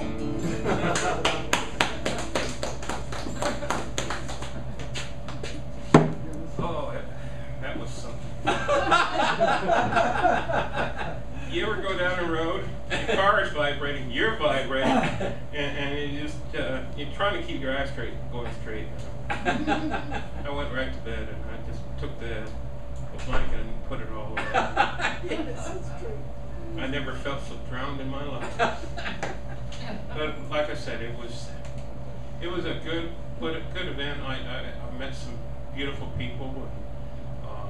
This Angel, the musician and so on, and where I almost felt she was singing toward me, and I felt almost privileged. But it was nice. Cosmic waves sharing universal peace upon the tranquil Austin Peace Park land. Let us together embrace it to celebrate world peace, where humanity's heartbeats are synced with Earth's harmony, in a melody of love that germinates celestial tranquility within cerebral blessed souls. Let us share this Austin atmosphere treasure within cosmic peace waves in stellar harmonic proportion, where poetry, music, and the art of living rains down to create this Austin unique cold chill. To create Austin unique creative persona spirit, where Austin's neighbors hug one and then another, sharing a unique bond of tranquil universal understanding cold. Share the cosmic blossom of peace and tranquility that may germinate from the Austin Peace Park in a worldwide celebration to celebrate peace and tranquility that makes you warm.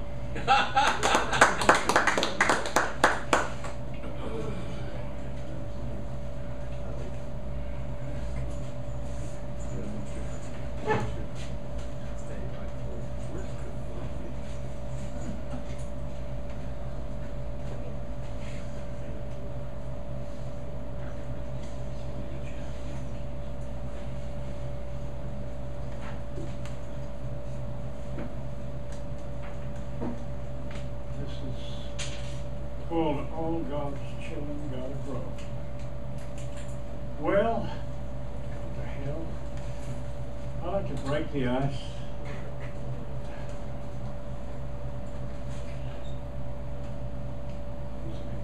I like to break the ice, roll the dice, try to be nice.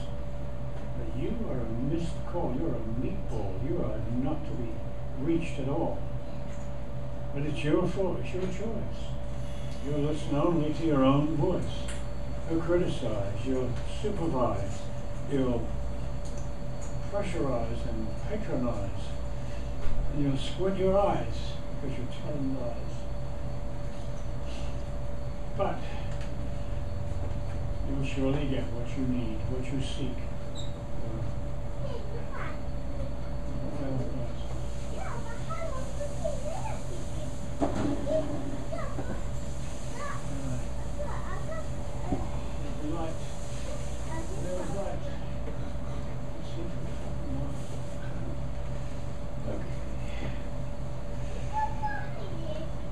You'll squint your eyes because you're telling lies, but you'll surely get what you need. Satisfaction, guaranteed.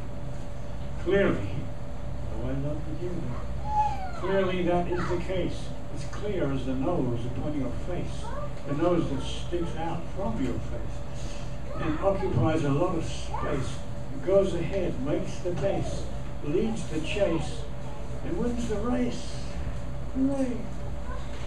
But, cheeks and head, but being as we be, we do as we do. Changes involve process to work through. We may not even be going the way the damn river is flowing, but we keep on rowing. It's called growing. All God's children will grow.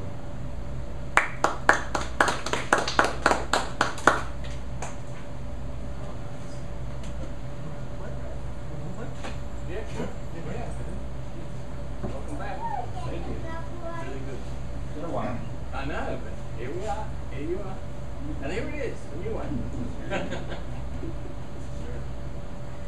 It was Rudamaya, wasn't it? The Rudamaya upper stage? First one? Yeah. Yeah. Oh no, it was Freddy's. Ah, Freddy's is still going, but we're now in the afternoon, 4 to 6. They kicked us out because we were just too happy. We weren't bringing in the numbers. We weren't bringing in any numbers. In fact, we were taking minus numbers.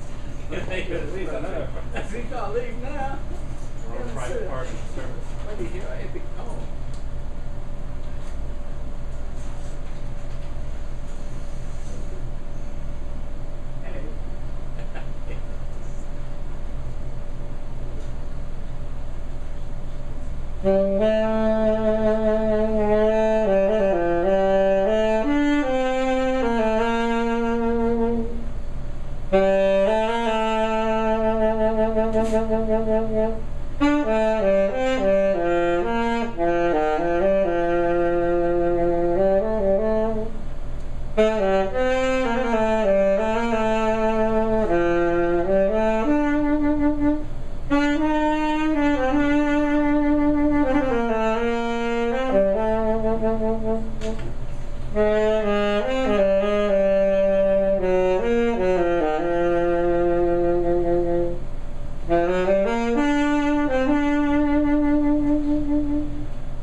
Press the edge of my well, come on, man, don't swat them. They're in danger.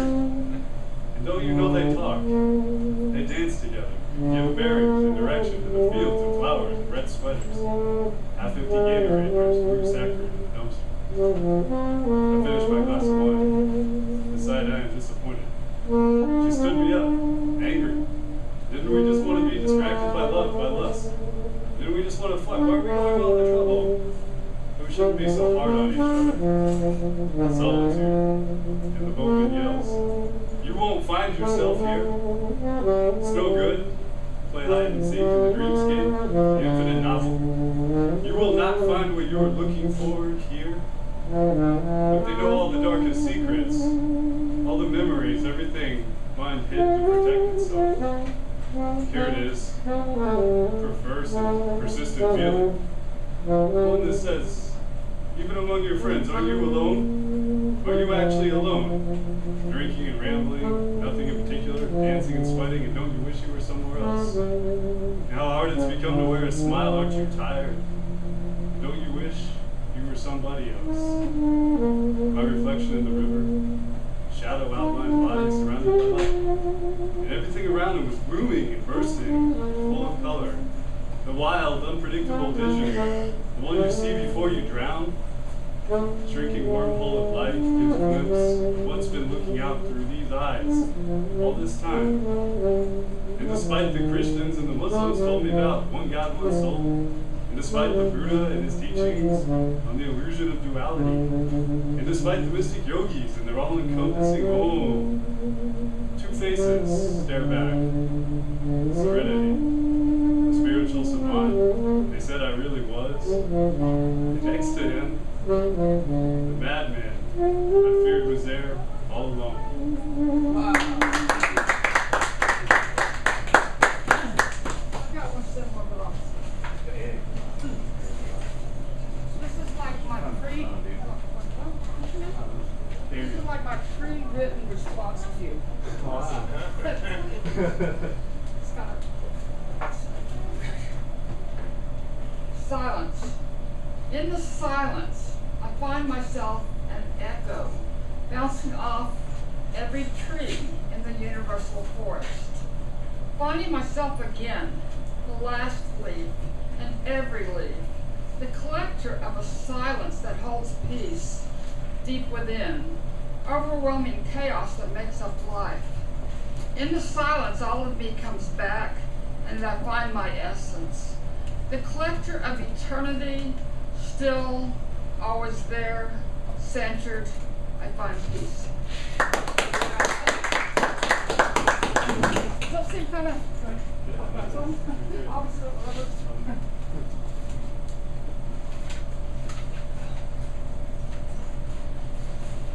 Chasing an echo. Yeah. Her shy heart whispers in rhythm with thunder. Its quiet inferno courses skyward. Along the horizon, it chases the echo of itself, wild with the abandon of youth, before resting in a blanket of always, and warmed by a fragile forever. It will no longer seek itself, it must be sought.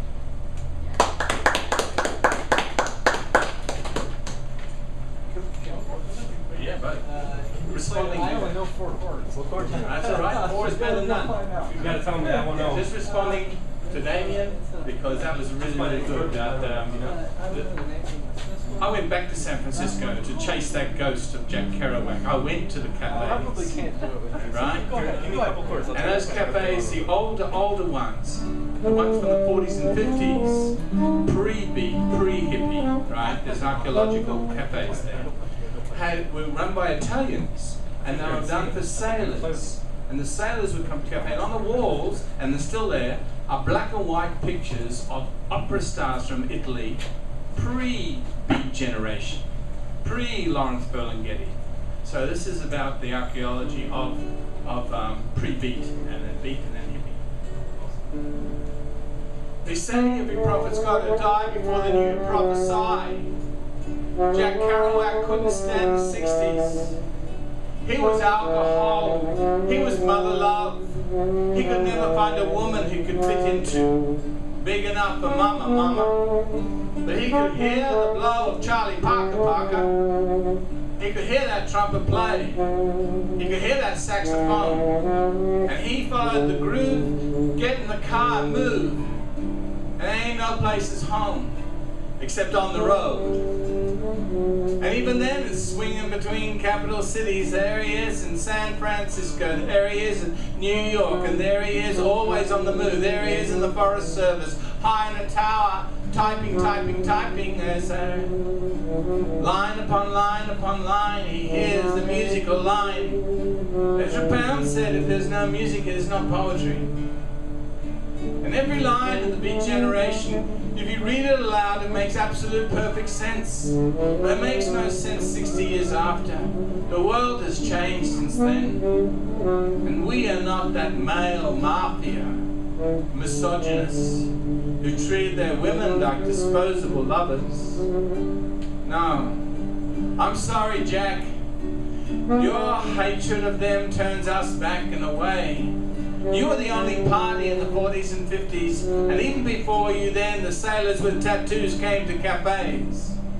Somewhat like the residue of this one, where the gathering storm comes, because it knows when you start to blow, that's when the volcano knows. You're part of the subterraneans. You are the underground. You are the rattling tongue in the wind. You are the car and the tires on the road. The story, it rolls like Charlie Parker, like every story that we all know.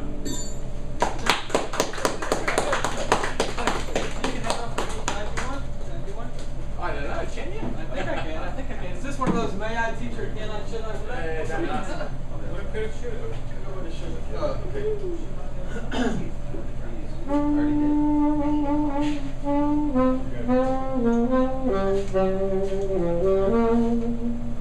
little while ago,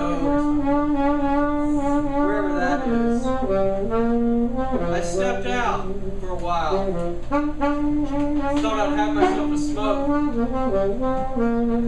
And as I stood in the cold, wondering, why the hell am I here? In the cold. It occurred to me that the flowers were in here, in the hothouse, where all the steam and the mic is putting off sounds. So I came back, and things had changed. One had gotten up to leave, as another is now. And that's okay too. But what I do, what I want to do, is go in to each pair of eyes, find the flower I thought I'd hear, seek it out, help it to grow and blossom, listen to my ears to its petals as it turns to the sun. Could it be more natural than that? Even a leaf is curious as to why the sun passes overhead, as it tilts throughout its day, saying, tell me, O great light and warm sun, why you do what you do, but to grow, grow.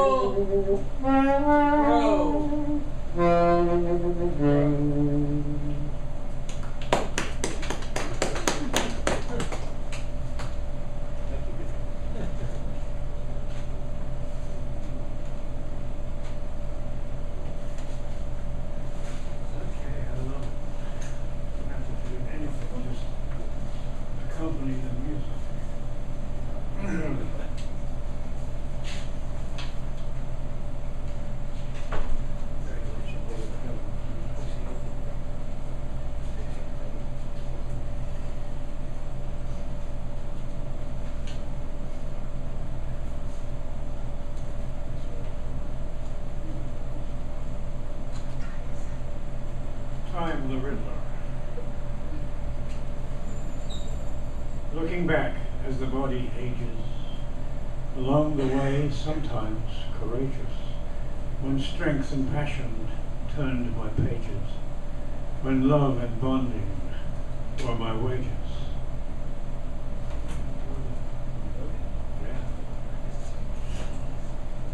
Life goes on, The body grows old, while the soul is cold in attitude, in silence, sensing life unfold, in ecstasy of gratitude. Just meat and bones, not self that's aging, not some kind of war I'm waging. No, keep an eye on where we're going. No war, just thankful for the growing. Life goes on with or without me. Lonely darkness draped about me. Chilly silence stirs the breeze. Chilly blows the scent of freeze. Is the stillness gentle peace, the long-awaited promised plenty? When will he come, bringing release? Time, the riddler, leaves us empty.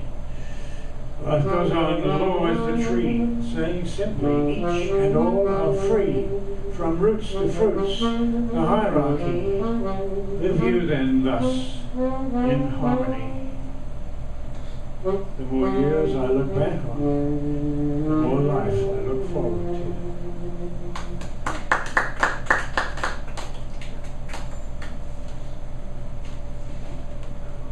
Here's your accent for you. Thanks. I have to tell you, there is something going on in Russia which really resembles the restoration of the Soviet Union so much. Yeah. And it also it is concerning, us writers it is happening too. I mean, recently Putin, I know, decried Western values. he invited writers,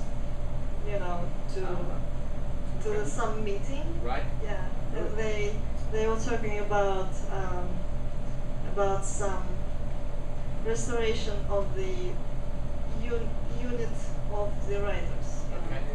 Writers Union. Writers Union. Writers Union, Right. yeah. And we were in New York at that time, and I received this invitation too. Wow. But the thing is, of course, I couldn't go there anyway. So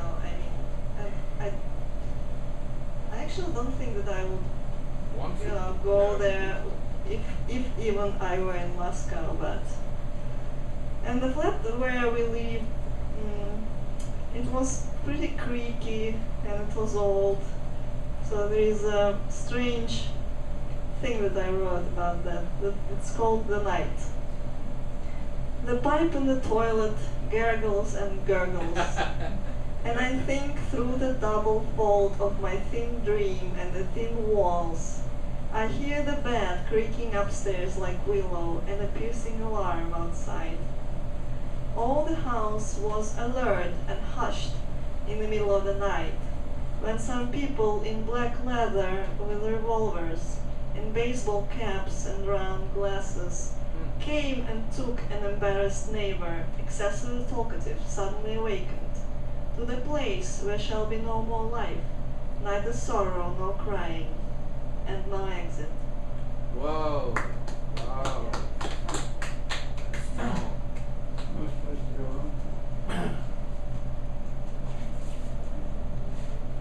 You can try sex with it. I don't know how it's going to work. Neither do we. It's called I Wish I Were a Kid Again. I wish I were a kid again, to dance in the gentle rain, splashing my thoughts up with the wind, flying kites into blue skies with tails as tall as telephone poles, riding bicycles down dark trails, right with imagination tightly, slaying the monsters within your dreams with magical swords of wood. I wish I were a kid again,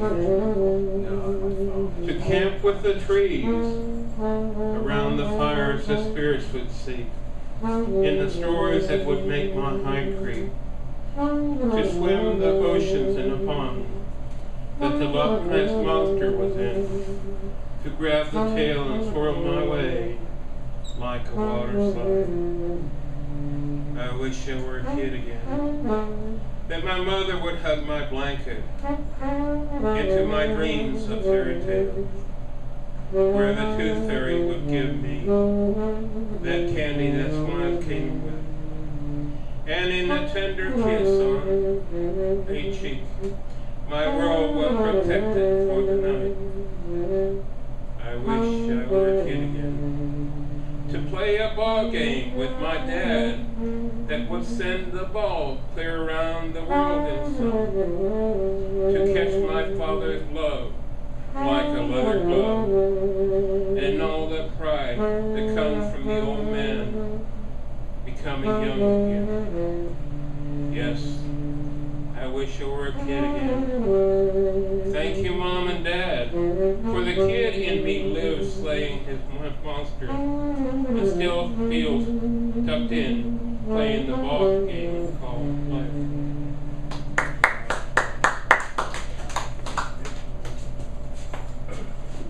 That's his most popular poem. Everybody likes that. So I've been thinking about that poem for a long time. And I needed to reply to it because I'm of the belief of no beliefs. Yeah, I believe everything. That's why we get along so well. Tomorrow my friend in Yorkshire is 61. And she has difficulty with the idea that she is aging. And I tried to tell her the lie that it's not what we look like, it's who we are inside. But tomorrow morning she'll wake up crying. I don't want to go back to childhood. I don't want to go back to adolescence. I don't want to go back to yesterday. I want to step into this moment, this unique and precious configuration of divergent personalities. I don't think that wisdom in retrogression or past lives. I think there is something to be said for being in this space tonight, creating where we are. For falling back into nostalgia is how they paint this town. They talk about Stevie Ray Vaughan and Janis Joplin, and there is no Stevie Ray Vaughan except a stone statue on Lady Bird Lane. And only memories of armadillos, venues that no longer exist. I walk this ghost town and try to talk to ghost poets gone from us, Albert Hoofstigler, Deb Akers. Gone forever and you can't go back, you can't eat yesterday's breakfast. I bless the past and release it. I bless the freeze of yesterday and walk into tomorrow. But I don't want to go backwards anymore. Dyslexia is enough for me. I can barely spell tomorrow. And so this Saturday night, whatever date it is, it will change. Whatever state we're in, that will change. Wherever we are and have been, that will change. And I welcome all change. Because it will change you, me, the way we relate. But I can't go back to a past that doesn't exist. My father's dead, and my mother of 85 is almost dead. So I live tonight with you, alive, in here.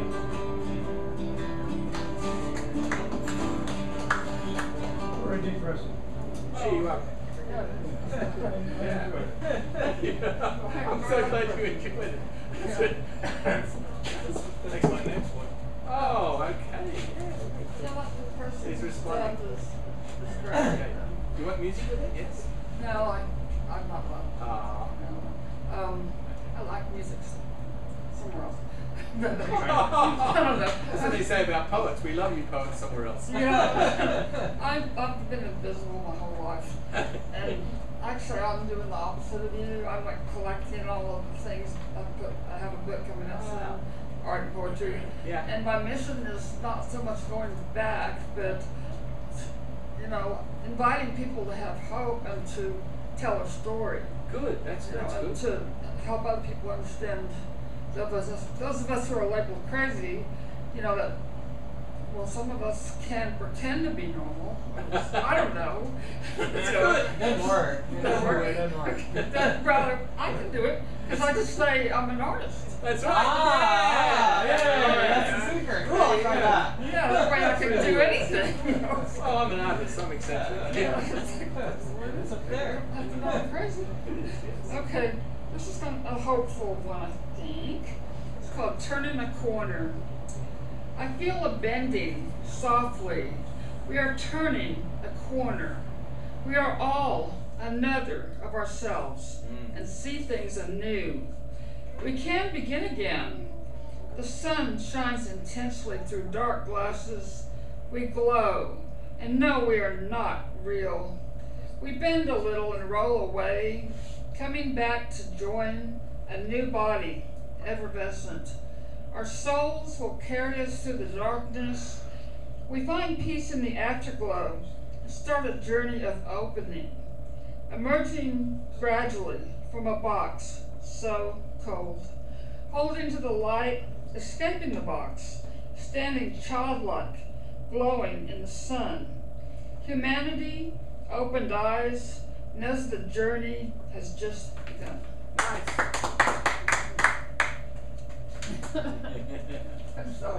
He's been waiting. Yeah. He's been waiting. Mine's new, right? So. That was good. Oh, the reflections of the poetry. How they sway back and forth and to and fro. Yeah. Reflections. Yeah. Swinging back in time. Swinging back and forth adrift thought processes.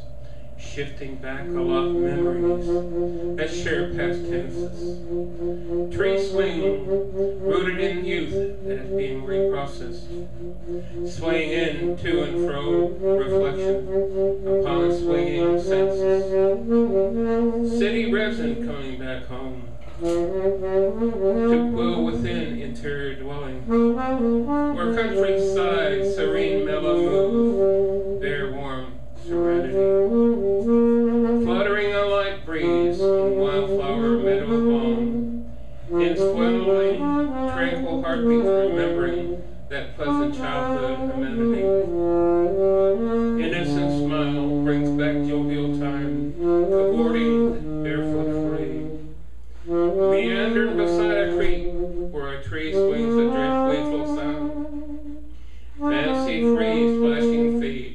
Over and back with shared daydreaming glee. To look around and strip quick to skinny dip with a dashing bound. Heartbeat swinging, sink to merge mellow inside rhythmic rhyme. Where souls congeal to tan warm in countryside harmony resonance.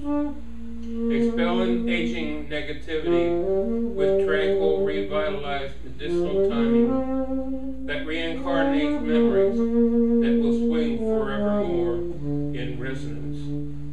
Oh yeah.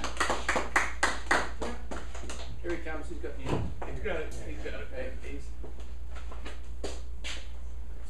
1, 2. No, just 2.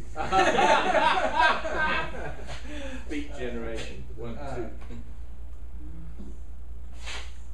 I was playing earlier, and you know the way I do things, and the reason I do it, I don't know why I do it, but the reason I do it is I try to take everything that's going on, soup it up into something, and make them out of it. And sometimes there'll be like a single line or a single image that somebody will say, or something will happen, and it's one would think that might be enough to pin a poem on, but it may not be. So, but we'll try this. As I played, I was concerned that I might make a mistake. That something that the chord I play may not be in line with the chord he plays. that my hands might, oh God forbid, oh no, my hands might actually touch y'all's. What fear, what agony, to be in the dark alone and be afraid that my hands might touch the hands of another in the dark. Oh, it pains the heart to think that my fingers are touching his fingers and his fingers touch his keys, but in fact there's a connection between those two that's more real than the fear itself. An email came to me today about my daughter, whom I have to agree, and I think the people who have met her would say, and I'm not slighting my son. I was criticized by an ex-girlfriend once that I'm slighting my son because I adore my son too, and I think he's brilliant. But my daughter happens to be one of the most enlightened people I know, which was confirmed by an email from her teacher today. And I want to tell this story about her picking out her gerbil, because it's very analogous to the way human beings should treat every single moment. And if we're lucky, it'll all come back around to somebody's hand reaching out in the dark, and my God, oh no, touching a stranger's. We went to the store the day before the expression show, or the day of the expression show on Saturday. We went to the store. My daughter and I had counted out the money. She set out the things she wanted. My son had made a mistake. The gerbil was not to cost $3.99, but cost $13.99. She knew she had $32. We itemized what she picked. She liked the little wooden logs that had 3 connected. She liked the ladder. She knew how to pick out the bedding. She picked the cheapest bedding she could, but she could only pick one gerbil. Remember, we're talking about hands touching one another in the dark. And we're also talking about, since it's a poem, life itself, because poets, if nothing more, are analogies to everybody else. We're standing there at Petco over on William Cannon. I'm in the store next to the ferret cage. She's standing 3 feet away from the gerbil cage, and the woman comes up and says, and I think I prompted this in my mature idiocy, which one would you like? And she said, it doesn't matter. It doesn't matter. The weight, the significance, and the meaning of that struck home when she came home, had put it in the cage, and she said, I will love it no matter what. I'm glad it was given to me. That's the way I can appreciate it. Is not every single day like that? Wouldn't it be great if we could treat every single day, the sun comes up like a child we conceived, though we have no ability to predetermine it. Thank God I'm given this wonderful day. It's a happy accident. I had no stipulation. I had no way to make it so, whatever it was. Yet I will love it to my heart's content to the end of its life, period. Remember, we're talking about hands touching one another in the dark and making accidental mistakes. Aren't they to be accepted? This whole poem, this whole night, the whole poem, yesterday in the cold, today, tomorrow, might all be mistakes. But love them no matter what. They could be our friends for life. Tomorrow, the story we may tell will no longer be how cold it was at Peach Park, but how warm and loving it was at Full English, Saturday, December 14th. What a great thing. We were given this accidentally gerbil, it happened to be gray, coming out of the cage, because originally she said brown and white, but she didn't care. I want to make mistakes, and I want to have the courage to tap on mics, break hands, break chords, and thank you for playing with me, and thank y'all for inspiring me. Be a kid like my daughter picking out her gerbil. Thank you.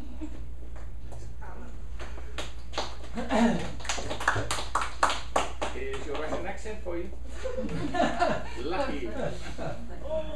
I love that last poem, by the way. I know, I'm not going to get rid of this accent. No, I'm getting Even if I wanted, I doubt I could, but I won't even try. Okay. So this piece is called Needle. The shadow of the plane crossing the geometrical pattern of landscape once again reminds you of a needle, stitching the entirety of the falling apart fabric of the 2 abutting lands of the 2 antipodal countries. I think somewhere in a book by a Soviet sci-fi writer I read about those time-saving space-piercing portals that should have been there by the beginning of 2014, but like the prosperity of the world are slightly belated. The squares and rhombuses are smaller and smaller, but the shadow is gliding still, until it diminishes to the point where it disappears in the vibrant matter of tottered letters, and is lost in a blotted landscape. Thank you. Wow.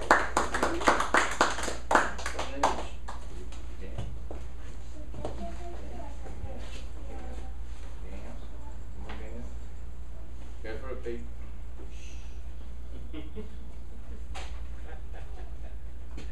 That was a lovely Russian accent. We're at the poem. We're at the poem. Study as hard as I can. I didn't know there was a poem. Never mind.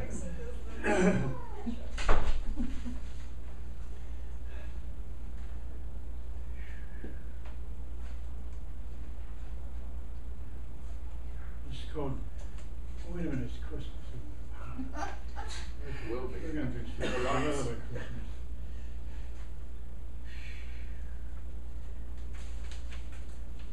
I've only got two in this book, but Christmas is about 120 in here, so how to find it.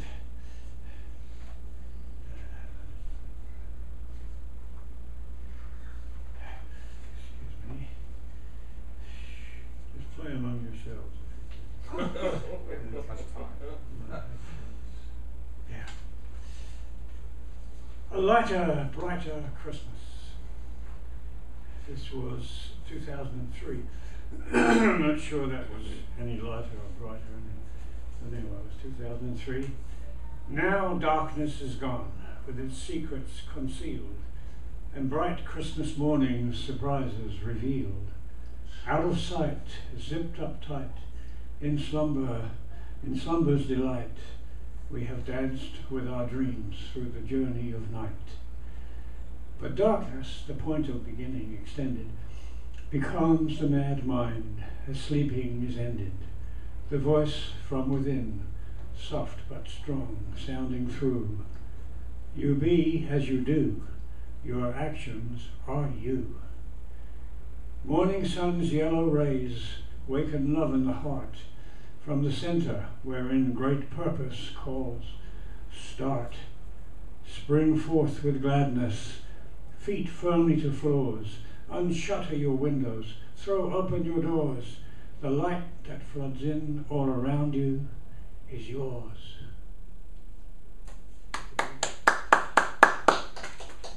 Merry Christmas. By the way, I love international accents in poetry. I'm so bloody glad. It makes it so wholesome and so darn unique. Country Christmas cheer. Feel the country spirit of the holidays. Greet you home in home cooking aromas. That country smell having family feelings upon being home for Christmas. Leaving cities busy, interstates behind, highways turning into quiet country lanes, where neighbors wave at you passing by, where things unwind for the holidays. Country charm walks down country lanes, cool fresh air feathers those December chills, hearts cuddle alike smiling season's greetings, in country Christmas cheer, Christian blessing. Merry Christmas from the country hearth of love, within the wreath of God bless America's salutation, where wealth inside a country's blessed Christmas spirit invites family home for the country presence, blessed in divine peace and tranquility.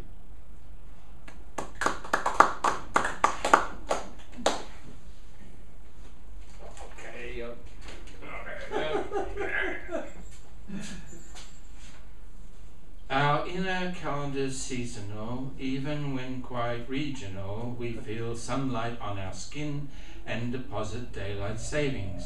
We spring forward, fall backward, rejoice with full moons, dream through dark nights, awaken into light and make festivals where we can tonight. Call it what ye will, Yule, solstice, Saturnalia, Black Friday, Walmart hysteria, God's demand seasonal propitiation, we sacrifice our tithes to them, sacrificial lambs become Thanksgiving turkeys, Christmas chicken. Ancient recipes and menus to get our gods and goddesses to actually listen. There will always be a reason for inner celebration. Social venues like this one allow us to express joy at birth, sorrow at death, of sun and moon and stars which witness our gatherings and bless us with their celestial mirrorings. Come on, There you go. Are you? Yep.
Opening only more gates, floodgates, new memories, pain forgotten, emerging 4 a.m., alone, surrounded by the subconscious screams, the truth of my previous existence, the key to my future life, unlocking the mindsets, setting the pain afloat for all to see.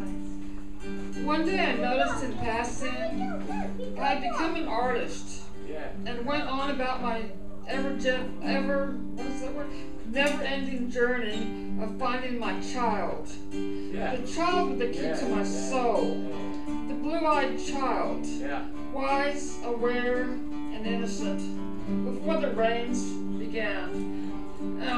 I've got some artwork that indicates I actually became a child at the age of 34. Yay!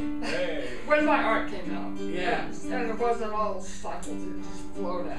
That's when I became a child. Wonderful art. Really, really good. You seen her art? Oh, it's iconic. I think so. The music and poetry is very beautiful. Yeah, I like really that. good. I Really see the good. other one Thank is you. too much. But Oh, just keep going. Another person. Sure. Just sit there. Yes, very nice. Go ahead.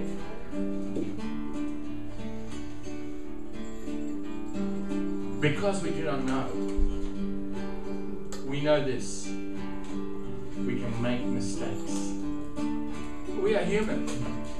We're not programmed. Or at least, we're not aware of the program. But as you became a child at the age of 34, I'm not sure if ever I can get to be a child anymore. That door is closed. Sometimes, like everyone else, I go back. When I was a bartender in the Outback, I went back to see the places that I worked, and everyone was dead. and I can't talk to the dead. When my fellow poets decided that life was an uncertain enterprise and exited by choice, I thought to myself, wrong. I stay here. They are gone. I got myself a ticket just to see the world because I thought, well, they tell me I must see the world. And the world I see is here and now. Russia comes in. Ben Franklin comes in. San Francisco comes in. The world comes in. Just standing zen. Mountains start levitating. Rivers stand to attention. And all the dams of the world can't stop the flow, and all the fluoride in the world can't poison us, no. And everything they say is subject to misinterpretation. That's why we continue perambulation, which is what they used to use when remembering long epic verse in the Greek tradition. To walk around a room in your imagination. In certain parts of the room you deposit long speeches. Tedium ad infinitum. You pick them up and you recite them. It's too late for that. The lightning bolts of epiphanies are coming faster and faster like ice on round the sun. You can't keep up. It's information revolution, information overload. We have to be selective. We edit all ourselves. First thought, best thought, but then again, even the Beat generation is beaten. Forgotten, and the little flowers have grown. All they really want to know is if they're loved enough to be allowed to be themselves so they can grow green and golden. Keep it going.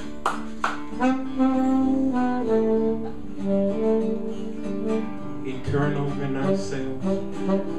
Gulf breeze, still silent sails mirrors.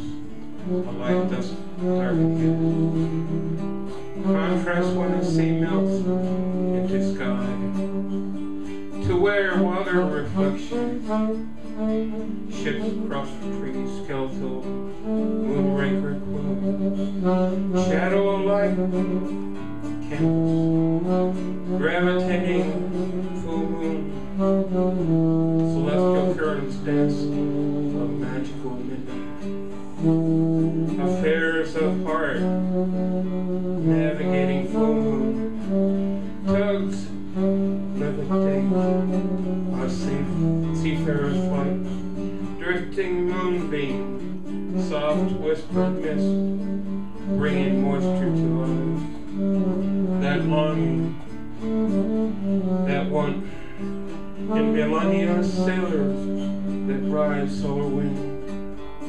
To unfurl midnight canvas, to ride solar sails in oceans of eternal heaven. Oh yeah. Okay. Go for it. What? Me? Yeah. Oh, I didn't see my name there. I was thinking it. You need your name? Well, I have several. That's exactly right. Good. Good answer. Yes. I have 3 different phases of my life, and each one has a different kind of art. And anyway, I have different names for each one, but they're all my name. So kind of changed around. Okay. I lived in LA for 12 years, and I actually could not get out. And I found it to be a prison, and I wasn't meant to be there, but I couldn't get out. So anyway, this is, LA is a house of cards. Only the doors shut are strong. I came to the jail and wanted in. I've created a glass door no one can see. I will slip in and out, leaving a trail others observe. Something strange, a glow, a heat that comes and goes, sometimes leaving particles of the truth, leaving mankind grasping, looking for that rainbow. And when the moon rises upside down, it will come. Oh yeah, yeah, yeah.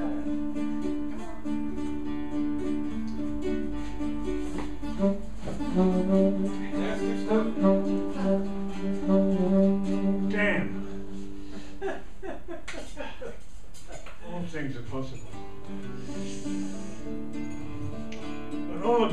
rhymes are already taken. But think, the best flavors may still be your bacon. All I can give, as I've always believed, is all that I've humbly, gratefully received. I've been the rock that yields not an inch, the oak that forgives all, knows not how to flinch. I've found hidden treasure where nothing could hide. All things are possible, just trust the guide. I've watched amazed as the graceful gold wheat and bamboo flexed, fell, and lay flat at the feet of the hurricane's rage, but to rise up at length, having but gained both in grace and in strength. I've dug, watched, and panned, behold, such youth, then paused in silence, stillness absolute, at the sound of a strange song of beauty infinite, with dancing that angels alone could create. Awestruck, I witness the union of parts, each fragment itself a divine work of art, and I am the knowing. All is one great Lord, the massive voice sounding the perfect chord. Very nice.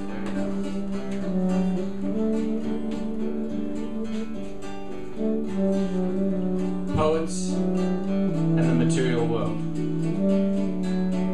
Captain Beefheart said that stars are matter, we are matter, but it doesn't matter. George Harrison said, living in the material world. Madonna said, I am a material girl. It's immaterial. We know now that space is bigger than all the objects. Within and around, we are defined by distance. Time and space and distance are coordinates, and we are always moving. So you can't capture us in squares and rectangular skylines. Spirals, circles, ellipses, cloud smoke, yes. Rising up towards the indefinite, yes. Without definition, the next poem will have to be the best, because the past will not sustain us. So, for those who place their feet upon the concrete poem of the streets, we know it will not shelter them. Yet those who propose to go on the road of the unknown may find a space enough to be between all things and all time zones. Osmic suggests you can be here and there simultaneously. I suggest we are DNA, twin snakes, rising up energetically. Birds only theory, basis of all poetry, philosophy, stones thrown into the void, filling up the echoes with more echoes. Are you there? Who's talking, please?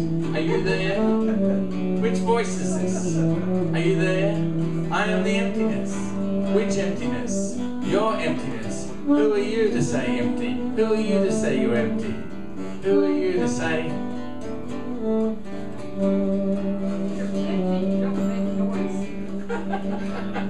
I do.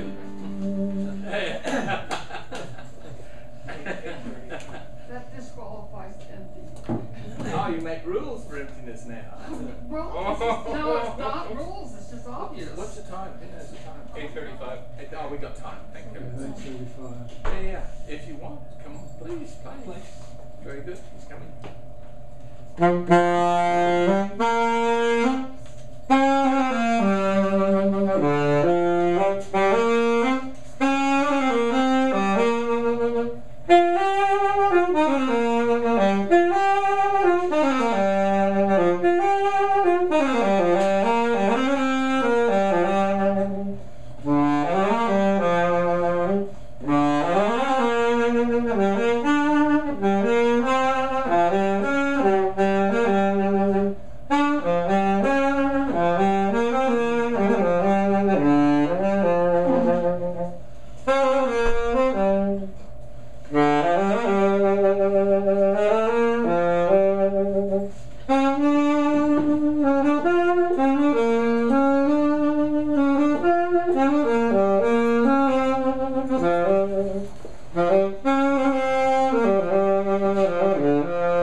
What's that last one? That's a surprise twist. There you go. All right. Poets? Yes, poets. Poets. Choice. I used to know one of those. Came to a bad end. Practice those kinds of immoral things, you can only expect the worst. So take that, Shakespeare. Yet here, Laertes. Aboard, for shame, the wind sets in the shoulders of your sail, and you are stayed for. There, my blessings with thee, and these precepts in thy memory. Look our character, give thy thoughts no tongue, nor any unproportioned thought his act. Be thou familiar, but by no means vulgar. The friends thou hast, and their adoption tried, grapple them to thy soul with hoops of steel. But do not dull thy palm with entertainment of each new hatched, unfledged comrade. Beware of entrance to a quarrel, but being in, bear it that the opposed may beware of thee. Give every man thine ear, but few thy voice. Take each man's census, but reserve thy judgment. Neither a borrower nor a lender be, for loan oft loses both itself and friend. And borrowing dulls the edge of husbandry. This above all, to thine own self be true, and it must follow as the day the night, the night the day. Thou canst not then be false to any man. Farewell, my blessing season this in thee. I didn't actually write that. No. What'd you get? Shakespeare. That's why I can't remember. The funny thing that happened yesterday, Oh, yeah, what? after I didn't see Thom anymore, I looked around and I seen this red car right where he was parked. Yep. And I said, well, he must be sleeping inside. Or well, I find curiosity got the better of me. So I peek inside, and I said, yeah, that looks like Thom's interior, all right. That's a mess. But it was the wrong car. Imagine that. Yeah, imagine that. And so I had to took a look at the model of the car, and I decided, well, I better get the heck out of here. Somebody's going to shoot me for peeking into somebody's car. Texas. It was kind of funny though. I mean, and I wasn't the only one. I think there are a lot of people seeing the red car still there, and said, well, Thom must be around somewhere. Where were you? Oh, He shipped it home. Yeah. Without his car? No. It was somebody else's car. Ah. But it was a red car. about the same color and everything else. Gotcha. And I don't know how he did it. Shape or shift. Is that invisible poet? Yeah, it just It happens. he has this he can do it so easily, like a magician. What if I could write my way into your heart, to sail my verse to your delight, where I could prance before you with imagery holding you tight? What if I could hug you close with all my might, to let you know you are truly loved, where poetry states how special you are, blossoming forth to germinate pure with love? What if I could build that what if precious flower, with petal stanzas blossoming forth, creating unique persona glow, bright auras, where smiling surfaces rain with brilliance? What if I could take a character and then attach another, upon fibers weaving this golden verse, where warmth cuddles the soul spirit, with love quilted in peace and tranquility? What if I could take poetic hearts and share their beauty, where upbeat melodies are heartfelt, creations of magical harmony, lyrics singing forevermore upon peaceful tranquility? Yeah. Well, coming back to do something? Sure. Okay. Why not? Well, tonight I formed a new group called the United Poets Service. And I have here caps for anyone who wants to join the United Poets Service. What do we get? You get a cap. Oh, what's the service? The service is you do whatever you like.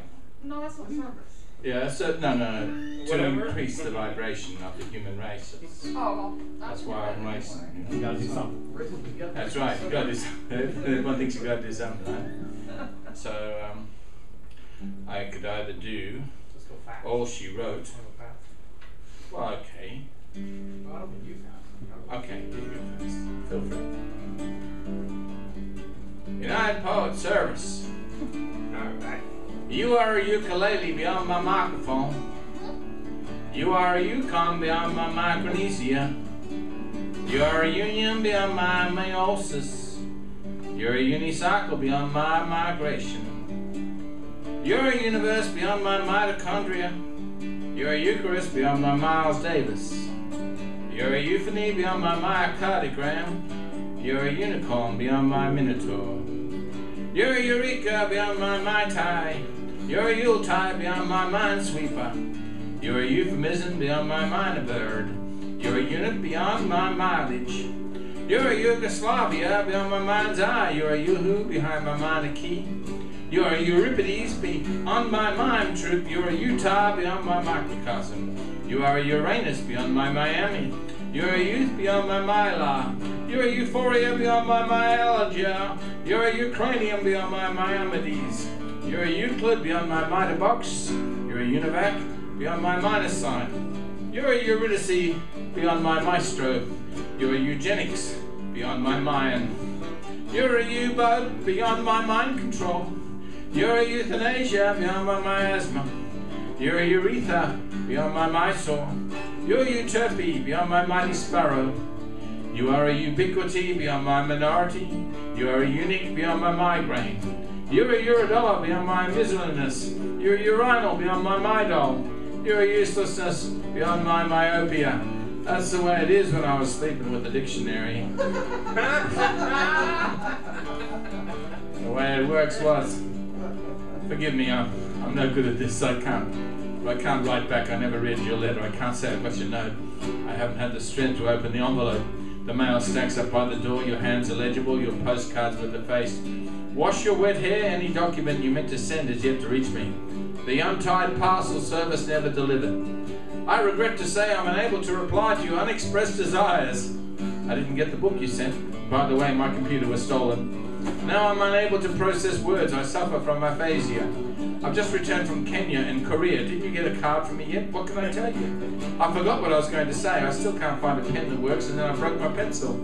You know how scarce paper is these days. I admit I haven't been recycling. I never have time to read the Times. I'm out of shopping bags to put the old news in. I didn't get to the market. I meant to clip the coupons. I haven't read the mail yet. I can't get out the door to work, so I called in sick. I went to bed with writer's cramp. If I couldn't get back to writing, I thought I'd catch up on my reading. Then Oprah Winfrey came on with a fabulous author plugging her best-selling book, and it's this one. Go, Colin, go. And she went slowly. Go. I tell people when I talk about poetry, I say, well, I guess you wouldn't understand if you're not a poet, but there's magic. I go to these things and there's like magic happens, so I love it. So anyway, I can read this one. I have poetry that I can write all the way up to the end of Manic. And when I go over that line, I can't write anymore because I'm like saving the world stuff. It's busy, it's real busy. But anyway, this is called Lady Liberty. I lived in Los Feliz. I don't know if people know, but Los Feliz is like on the edge of LA. And a lot of creativity goes on there. Lady Liberty. I want to perch atop the world, surrounded by people who do not sense my presence. To make the announcement that would save mankind. If anybody could hear my velvet voice falling softly between the trees in that forest where no one felt the world end. I want my energy to glow in the fire that doesn't burn and quench the thirst of a humankind that never knew the truth. I want the truth to be free and wet for all to partake of, and then I want to become the sky, and on the last day, I want only to fly. Yeah. Go.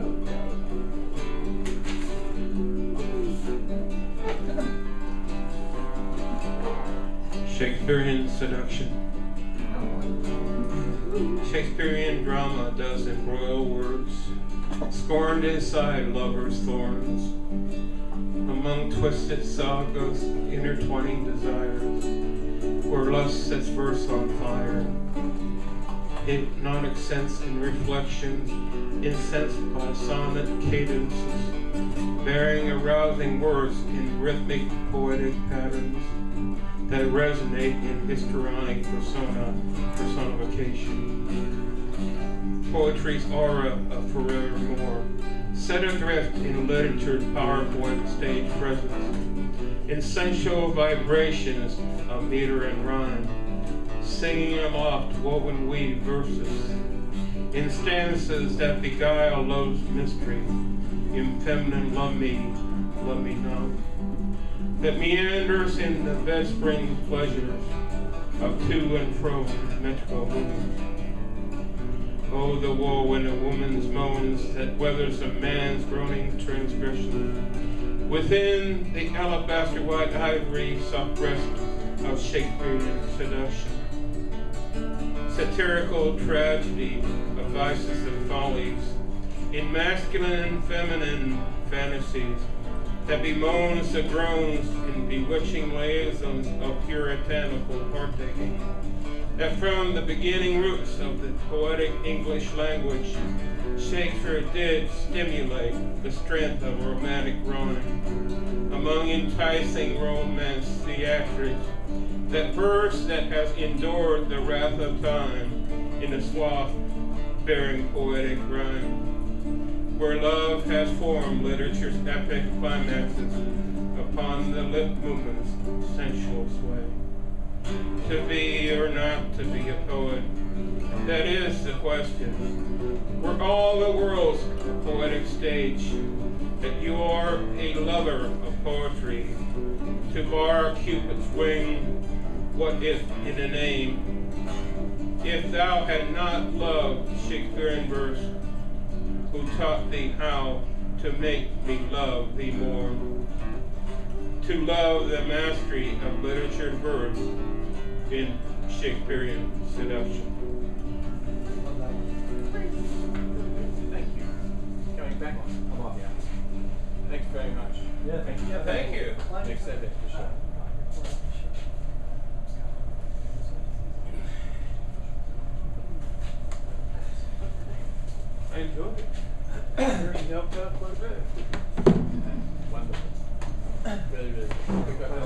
frequently I Slack.